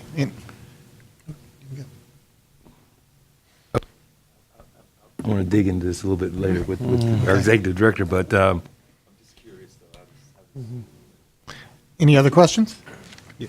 Commissioner Joseph? So, Mark, thank you for the presentation. It was a great presentation. I think I'm feeling the echoes of what Commissioner Green is kind of saying over there. I want to understand better what the big picture is for this area from the City of Plant City and what the impetus was, because I understand that this is a better opportunity for future development, but there's, like you said with the numbers, there's a lot of different opportunities for future development. Why this specific one? Why do they have to lose what was the impetus that is this area a special area? Is this where they're trying to focus new growth and development or create a gateway? Well, I think it's a combination of things. One is, you are correct, they're looking to develop a new activity center. This is an area that's been owned by the city that is becoming excessively costly for them to maintain, and they think there's an opportunity to have a public-private partnership in this regard. They're looking for substantial investment in this area. They did go through the RFP process. They're still working through those negotiations, but they're going well. They're anticipating an initial investment from the private developer of over $50 million, with more to come after that. I do have some of the materials that were supplied to the City Commission for their presentation that they received from the developer, I believe, a month and a half ago. And I'll try to make those available in your packets for the public hearing next month. But the thought, I think, generally from the city was that this is a win-win where we could bring additional investment in the city, offer additional employment opportunities, relieve the city of some of the financial burden that they've experienced with this site, and to offer a new, as I said, activity node that will be an asset to the community. Okay. And one second part to that question, it's excellent answer to the question. That's exactly what I was looking for. Okay, now that we're kind of going in this direction of redevelopment, what input has the community around this area had, or are we going to hear that later on? Does that come in your next when you? Well, I will make some outreach to the city staff to find out exactly how they've conducted their outreach. I do know it's been extensively covered in the press and by the local newspaper, and also through the public meeting process of the City Commission. I'm not sure what other public outreach they're doing, other than they will be required to do a planned development zoning district, and that will go through not only the public hearing, that will go through the same public hearing process for that we are going through for this plan amendment. Everyone within 250 feet will be notified of this plan amendment, but they'll also be notified of the zoning when that takes place. Okay. And one last personal curiosity, is there any affordable housing being discussed in the realms of any of this, whispered about or anything, or is this more believe commercial? there is, but I will try to inquire about that and be prepared to answer that at your meeting in December. Thank you, sir. I don't want to misspeak. I'm not 100% sure on that. Okay, any other questions? Commissioner Dix? Thank you, Mr. Hudson. I'm sorry I had missed part of that. I read through it, and I know you always do that presentation. And since it's in the form of a question, I'll just ask you a question. Isn't it true that while the concern is on the parks for the city of Plant City, isn't it true that the elected officials have a tendency to want to promote parks and have actually moved to expand development of additional parks in the north and the northeastern part of the city, which is where the expected growth pattern of the city happens to be? That is correct. Plant City is very proud of their parks division, and rightly so. They have a very excellent area that they serve. They not only serve Plant City proper, but also eastern Hillsborough County. The area that you're particularly talking about is north of the interstate, east of State Road 39. There's a new park they're starting to develop there called McIntosh Park, which is about 363 acres. Right now, it's being mainly used for passive recreational type of uses, but I think they plan on doing more of that in the future. Of course, there's some other opportunities up in that area as well. And one more question, and this is coming from somebody who's particularly biased towards the urban forest, which I hate to see the city have to part with since we worked so hard to develop it. But that can really be supplanted in the areas that you're talking about north of the city. But in the last page, last section of paragraph 2 on your opening presentation, it talks about how this new development area will be really built upon recreation and the sports theme, so that while it may be a commercial development, it is, I don't want to go back to what you were talking about, the focus is that it would be kind of a public-private partnership, and still the emphasis would be placed on sports and recreation. That's a requirement of the RFP that they went out with, and that is the early site plans I've been seeing develop that as a major component. There are discussions about taking down the current stadium, taking down some of the fields at the Randy Larson Center, but having them relocated and rebuilt. So there'll still be a significant sports footprint there after the development is done. Thanks. Okay, thank you. Any other questions? Thank you. We'll move on to Plant City Comprehensive Plan Amendment 18-04. As I mentioned previously, again, Mark Hudson, Planning Commission staff, this is the text amendment that goes along with the map amendment that we just finished discussing. Again, it is initiated by the City of Plant City. It's textual in nature, again, subject to state and regional review. And it's basically modifying the language for the mixed-use residential commercial land use plan category. Specifically, it's designed in such a way that it will only affect these 5 parcels. It will not affect any other parcels within the city that has this designation as well. This is a lot of text on this slide. I just want to show you that the text to be reviewed for your December 10th public hearing is composed of about a paragraph of text, so it's not extensive amount of review to evaluate it. But to give you a little idea, this is what is being proposed within that textual change. For these 5 parcels only, it would increase the number of dwelling units allowed per acre from 12 to 24, would increase the FAR from 0.35 to 0.75, and widen the required mix of uses from in the residential category from a 35% minimum to an 85% maximum, and a commercial from a 15% minimum to a 65% maximum. I do want to point out this graphic that's on this slide. This is an early site plan that's being developed for the site. I expect it will have major modifications by the time it gets in front of the City Commission for the zoning change, but it does show their plans on continuing to have a significant amount of fields and a stadium on the site, though relocated from its current site, and also shows you some of the residential and commercial component that they're starting to envision. And that concludes my presentation for 1804, and happy to answer any questions. Okay, any questions from commissioners? Okay, no questions. We'll move on to Plant City Comprehensive Plan Amendment 18-05. Again, Mark Hudson, Planning Commission staff. PCCPA 1805 is about as far from the spectrum of the one we spoke of as you can get. It's affecting a single lot and a single home. This is a map amendment that was initiated on bequest of the city attorney for Plant City and the county attorney have been working to try to correct some jurisdictional lines in the city to make them a little bit clearer. This shows you the location of the site. It's at 3001 Vienna Senna Street. It's near the Walden Lakes development in a development called Walden Point in the southwestern quadrant of the city. This shows you a little bit close-up of the area. This is a residential subdivision, as I said, called Walden Point. There's over 100 homes in the subdivision, of all of which only one was developed in unincorporated county, and we're bringing this parcel into the city, so the whole development is within the city of Plant City. This is the home. The city actually spoke to the owner, and they're in perfect agreement of coming into the city. It's obviously it's result of an annexation, small scale being only 0.28 of an acre, going from Hillsborough County Residential 1 to Plant City Residential 4. This shows you the future land use map today, and you can see the more beige color of the residential 4 in Plant City, and you can see the light green color of residential 1 in unincorporated county. And when that annexation and plan amendment, if it's approved by the City Commission early in 2019, it will change the color to be the same as the remainder of Walden Point. There are no impacts. There's allowances for 1 dwelling unit there today. After we go through this whole process, it will still be 1 dwelling unit.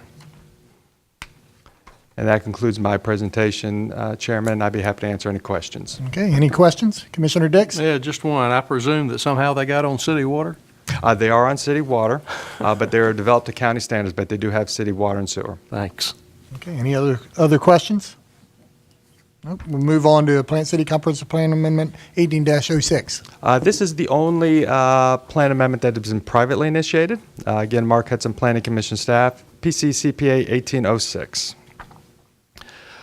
This is over on the southeastern quadrant near County Line Road, but the actual location is west of South Wiggins Road and at the intersection where it hits a Rice Road. This is the property that's outlined in the lavender dashed line. What you can see on the left side of the screen is the mined out area of the old Coronet mine. On the right side of your screen, you can see some of the area that is currently being undeveloped in Plant City with industrial uses. As I mentioned, this is privately initiated. It's the result of an annexation that's in process. It's about 65 acres, therefore it will require state and regional review. It's going from Hillsborough County Residential 1 to Plant City Industrial, and also to bring it into the I-4 Tech Corridor overlay as the remainder of the property to the east is already. This shows you the land use plan categories for both the county and the city. You can see that it currently has the light green color of the residential 1 for unincorporated Hillsborough County. To the left of your screen is the gray color of Hillsborough County Industrial, and to the right is the gray color of Plant City Industrial. And if approved by the City Commission in early 2019, the colors would change to the industrial of Plant City within that area. What are the impacts? Currently, the area could be subdivided for 64 dwelling units. If it becomes within the city, it could potentially allow up to 1.4 million square feet of industrial uses.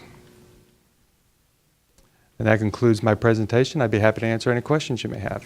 Okay, any questions? Okay, thank you. Chairman, this Commissioner Green. Thank you. This is another one that's going in the opposite direction of the earlier report, but This is a significant corridor for Plant City. They put utilities a few years ago down County Line Road. Yep. And if you have driven that road recently, of course, you have Lakeland on one side and Plant City on the other. The industrial growth in that corridor has been significant. Several million square feet of warehousing in particular, distribution has been built, and many more is in the permitting pipeline as well. Okay, any other questions? Thank you. Thank you. We're going to move on to item number 11. It's the City of Temple Terrace Comprehensive Plan Amendment briefing for 18-03. Good afternoon. Jay Collins, Planning Commission staff. Mr. Hudson and I are working on two amendments for the September cycle for the City of Temple Terrace, and they are 1803 and 1804. The first one, 1803, is a privately initiated map amendment. Basically, we are just south of the Hillsborough River, just east of the Hillsborough River along Temple Terrace Parkway at the intersection with 78th. This is the aerial showing you just what I spoke of. You can see there, if you know the area, this is a driving range. It is owned by Florida College currently, and perhaps like a par 3 executive course on the back side of it. To the west immediately, that is still part of Florida College. There's some athletic fields, some gymnasiums and such that they own there. The majority of Florida College's campus is on the west side of the river. The heavily wooded area just to the north, there is a park for the City of Temple Terrace that you can access off of 78th, winds back there and goes down to the river. It's a very nice old park. And you'll also see the single-family detached neighborhoods to the east along 78th and then winding back into that neighborhood. On the south side of Temple Terrace Highway, there's a variety of different uses. You'll see some apartment complexes that are there as well as some commercial uses. So what we just spoke of is privately initiated. This is a regular amendment, being that it is 34.65 acres, so this will go to the state and regional review. This is commercial in residential 4 to residential 9. So going down and looking at the map itself, you can see, you might wonder, well, why is it that there's some commercial that's in it and some commercial that's not in it? This is part of a parent parcel that's just over 40 acres. So if you saw that aerial to begin with, basically this is all of the driving range and the par 3 course, and then what's in the front of it is the parking lot and the clubhouse, if you will, for that facility. You'll also notice the residential 4 directly to the east, residential 9 to the northeast of the subject site. Again, the commercial along Temple Terrace Highway, as well as commercial across the street on the south side. And that dark brown is residential 18. And there's also some unincorporated county properties in here, that orange being residential 12, as well as some residential 9s. Here it is, simply the proposed showing the residential 9. So the maximum and potentials for the density and intensity here, currently 147 dwelling units between that commercial and the residential 4, just over 42,000 square feet of commercial and office uses. And again, what we're speaking of here is only what is asked to be changed, not the front commercial portion of it. The potential then is 311 dwelling units. The neighborhood serving commercial and office uses of 377,000. As always, we put the maximums down here. And again, this is a potential consideration of those neighborhood serving commercial uses. So there's a variety of different policy language in Temple Terrace's comprehensive plan, as well as language within Temple Terrace's zoning code for those non-residential uses. Questions to this amendment? And that concludes that. Yep. Concludes that. Any questions? Okay, move on to the next one, 18-04. 18-04. We have had a little bit of a streak here with some industrial conversation today, so we'll end this with some industrial conversation today. This is in the northeastern part of the city of Temple Terrace. Basically, where are we? We're along US 301, Hardy, and Sly in this various area, and this is an industrial park called the 301 Industrial Park. You can see it here, the plate development that is typical of any industrial park, whether you're in Florida or Kansas, with the big plate development that you have here. So this is privately initiated. This is an annexation going into the city. It's small scale at 4.13 acres. Currently in unincorporated county, it has a community mixed-use 12 designation, which does allow for light industrial uses. And to Temple Terrace, it would be an industrial land use. So you can see today what the actual future land uses are in the city of Temple Terrace. Basically, everything on the west side of this is in the city of Temple Terrace. All that gray is the industrial. There's also some community mixed-use 12 for Temple Terrace. You'll see it in the county as well as in the city. It's they mirror each other in their colors, and they mirror each other very much in what it is that they are allowed.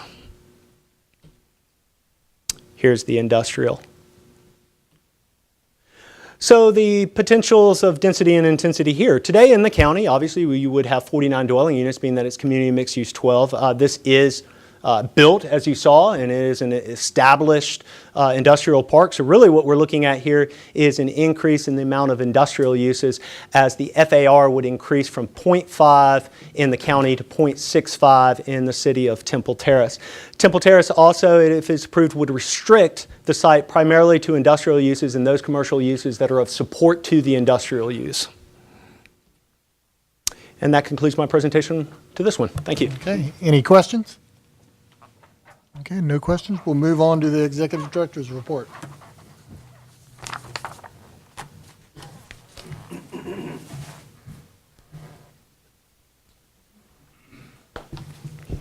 Thank you. Good afternoon. Melissa Zornita, Executive Director. Before you at your seats, you should have a list of different meetings and things that I or staff have been attending. To highlight a couple of things, you'll see on there a number of times East Fowler Avenue. Pedro Parra's been meeting with the stakeholders who are involved in the Innovation Place area, their board members, to get input on the future vision for East Fowler Avenue. We've done a significant body of work in terms of data and analysis about what the development trends have been there, what some of the potential could be for that roadway, and are getting close to moving forward with some recommendations for land use changes in that area, but wanted to get their members' buy-in. Important to note, earlier in October 17th, I was asked to attend a Board of County Commissioners meeting to discuss plan amendment fees. There was an interest on the part of the County Commission to see the fees related to county plan amendments increased. They've asked that we did a study in 2016 related to the fees that showed Tyndale Oliver was the consultant who did that study. It showed that the fees could be increased to about $4,000 per plan amendment.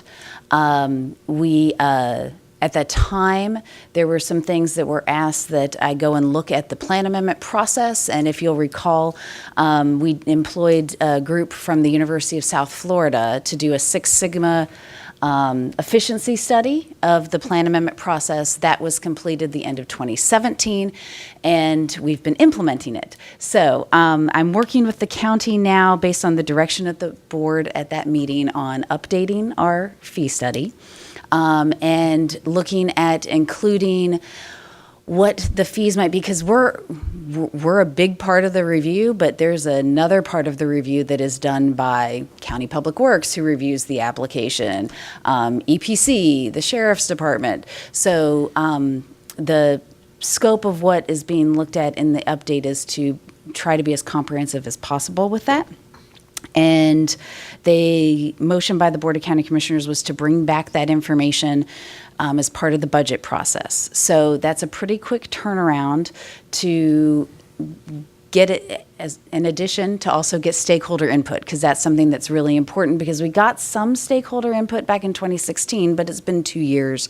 We need to re-engage with that. So all of that being said, early next year, we'll be bringing this information to you all. That was one of the things that was important to me, was that when they brought this up, the Planning Commission had not made a recommendation on that study. And so I felt procedurally it was really important that we get it back to you all to be updated and to make a recommendation. So that's something to look forward to in 2019. Those are always robust discussions about fees. Also in your packet under the Executive Director's report is the 2019 meeting schedule. A couple dates are highlighted in yellow because they are not the second Monday of the month. That's in July, utilizing the fourth Monday there, July 22nd. And Veterans Day is once again observed on the second Monday of November. So, I point that out because November 18th will, I believe next year, Thanksgiving falls 1 week later, so we will not be the same week as Thanksgiving. But we were proposing to move it to the third Monday there. So if there are no objections, that will be our meeting schedule for next year. A couple other things to mention. Melissa, Commissioner Dix? Yes. I was just curious as to why, you addressed November, I appreciate that, but why July, the fourth Monday in July? Well, the calendar is not memorized in my head, but I believe the second Monday is very close to the 4th of July. So traditionally, the Planning Commission has taken July off. However, we have found that of late, the workload in terms of plan amendments, if we take July off completely, often means that we have an August meeting that goes really, really long. So this last summer, we were able to take July off because there were not that many county plan amendments that came in that would need to have that hearing. I will make every effort to have July as a free month for you all, but I ask that if you could reserve that date on your calendar for a possible meeting. The plan amendments that are typically scheduled for a July hearing, we get those applications in April 1st. So once they come in, I will know whether or not we had 1 year when it was so many that that on top of the ones for the city of Tampa that are scheduled for August just made for a huge hearing. So we've been trying this, reserving a date just in case. And again, it's certainly your prerogative to make that suggestion, and that's fine. It just was confusing to me because, the 4th is on a Thursday, so, not having it on the 8th, I guess, makes it so everybody has a 5-day holiday, which everybody needs for the 4th of July. But then the following would be the 15th. Right. And I just wouldn't understand why it wasn't the 15th, because it gets kind of tight between July 22nd to August the 12th. I'm very open to changing it to the third Monday. Traditionally, again, in the bylaws and procedures of the Planning Commission, if a second meeting is needed in a month, it's the fourth Monday, so that's why I picked that one. But we can do the 15th if that's your pleasure, too. No, I was just curious as to how the thought process was. Sure. Okay. Okay, any other questions? Thank you, Melissa. Okay, I've just got a couple other things to mention, if that's okay. I did want to mention a couple important things that happened as part of the November election. I'm sure you all are aware that we passed the transportation tax, which has a lot of great implications to our work, and I think we'll make our discussion in our workshop about the 2045 population projections and allocations a little bit easier, because we have some money to talk about transit that could really be a catalyst for redevelopment. But that is a really big milestone. It also comes with 1% of the money is allocated to the MPO for planning purposes. And so that is going to be something that, as Beth and I are working through what that means, how that works, we'll be coming to you with more information about that in terms of how we plan to utilize that money. Also in the election, the constitutional amendment to expand the property tax exemption did not pass. And that's something that I've, for the last 2 years, as I've been looking at succession planning and budget, have been allocating at least a 5% budget cut coming down our, because of that alone. So it's kind of a big sigh of relief for us as an organization that we don't have that budget cut looming in that same way. So I have been evaluating our succession planning as we're as Steve Griffin is retiring, Pedro Parra, Randy Kranchek, and Sam Dennis. We've got 4 big retirements in this calendar year, and looking at probably a budget amendment to go to the county in January to reallocate some of that money into some additional positions so that we can have some additional staff to do all the great things that you all laid out in your strategic plan for us to do.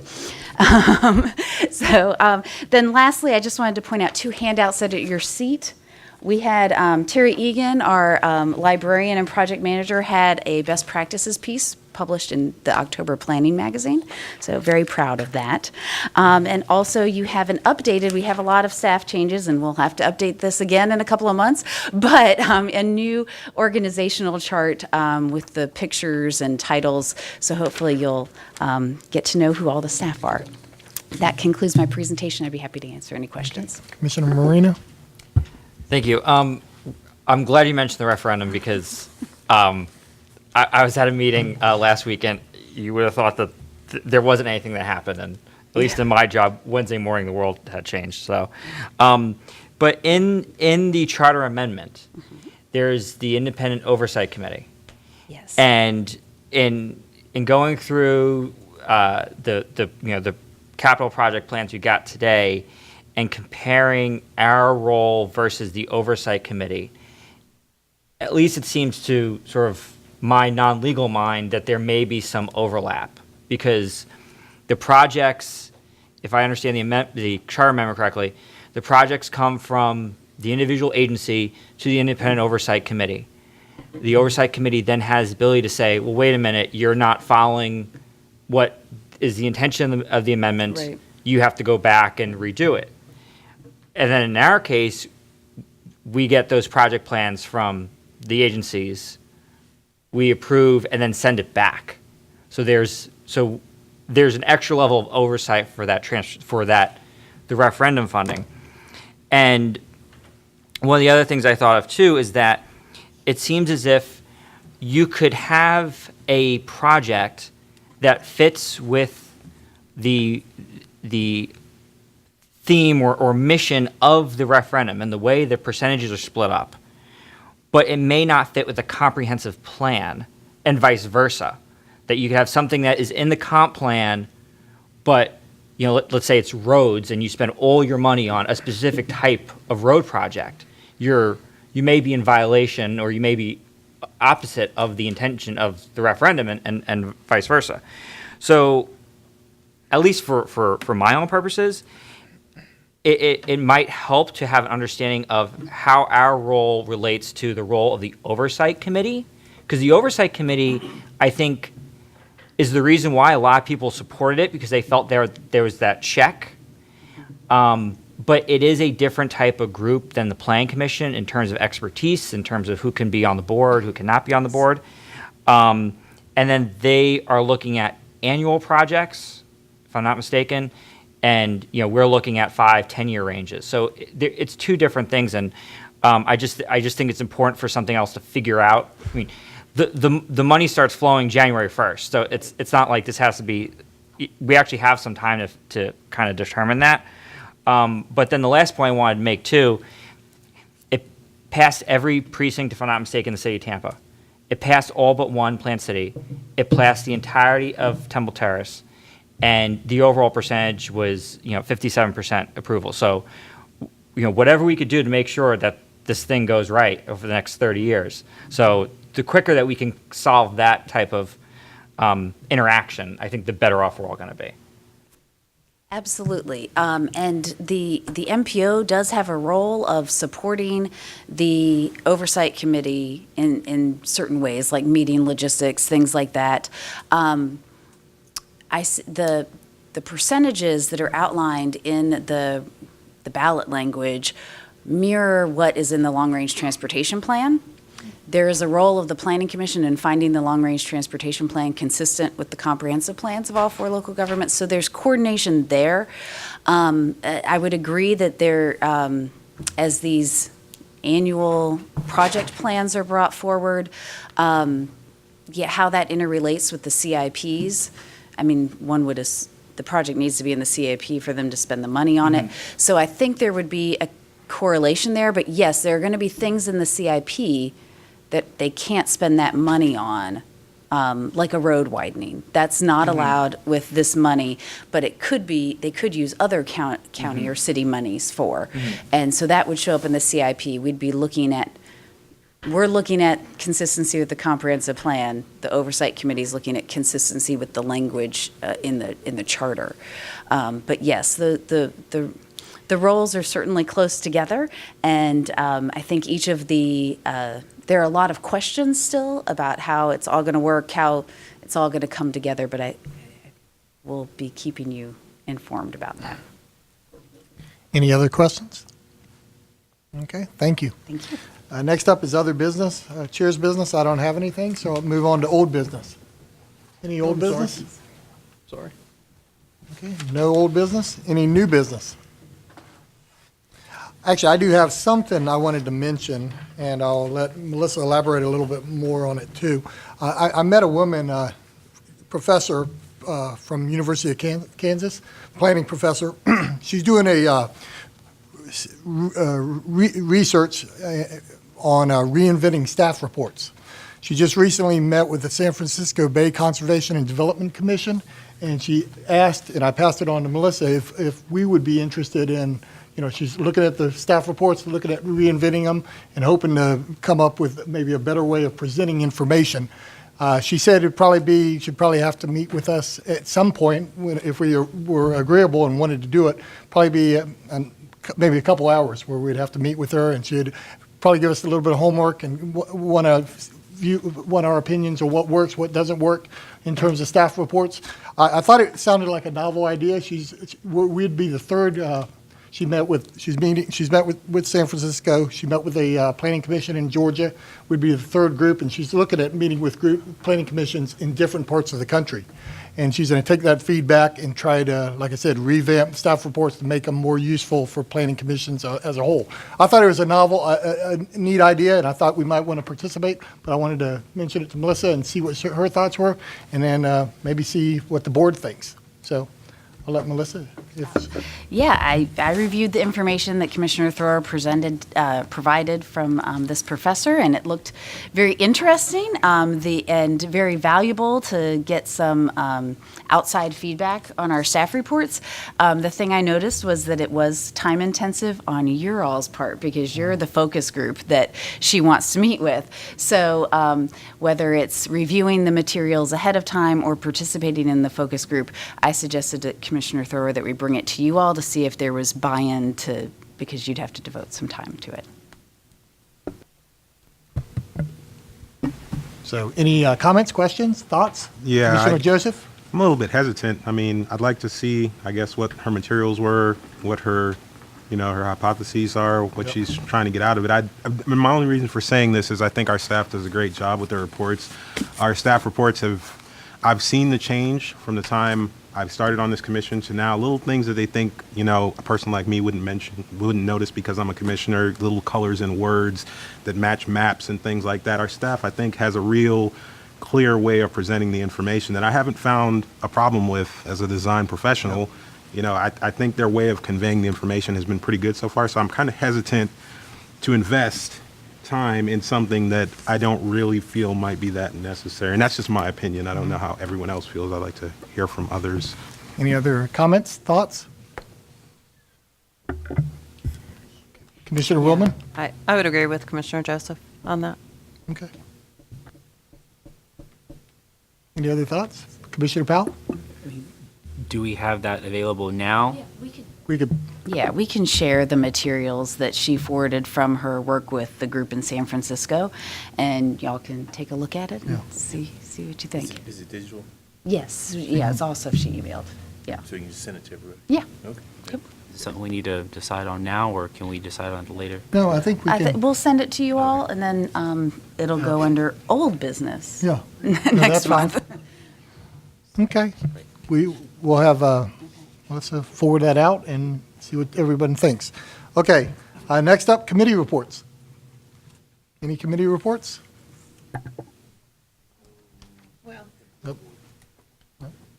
Commissioner Wilds? yes, the Plan and Design Committee did have a follow-up meeting after our event, and we've gotten some good feedback from those who were there and those who were there for the first time and those who were not. It's only because when I had spoken to Lynn earlier, she and I thought it would be really great if some of the people who went for the first time would be at our meeting. So that's why we were trying to wait a little bit. And they showed up and they spoke up. And we got some had good dialogue. So we have some plans we're going to put into fruition for next year, including our date. We're playing with dates because our fourth Thursday is falling on I think it's on Halloween. Yeah. So we're going to have to play with another date, another Thursday or possibly a Tuesday. So we'll let you know what works out. But she's now making she's making contacts with Pepin and some other avenues so that we can come back with a better plan for you in January. We hope to have that for you. Okay. Any other committee reports? Right here. Nope, Commissioner Rogers?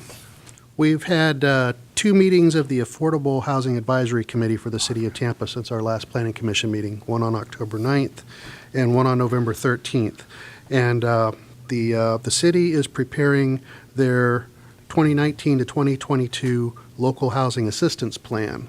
And as part of that, and really what the committee's really been working on, is the list of incentive strategies that go into that plan that encourage affordable housing development within the city of Tampa. So we've been working with city staff on editing and finding really new incentives to put on that list.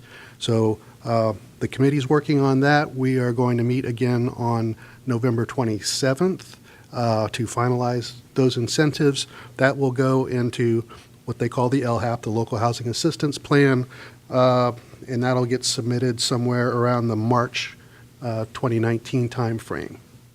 Okay, thank you. No further committee reports. Before we adjourn, I did want to mention we're going to have a workshop at the Plan Hillsborough room immediately following this, and then we have public hearings beginning at 5:30 today. So if there's no further comments, the meeting's adjourned.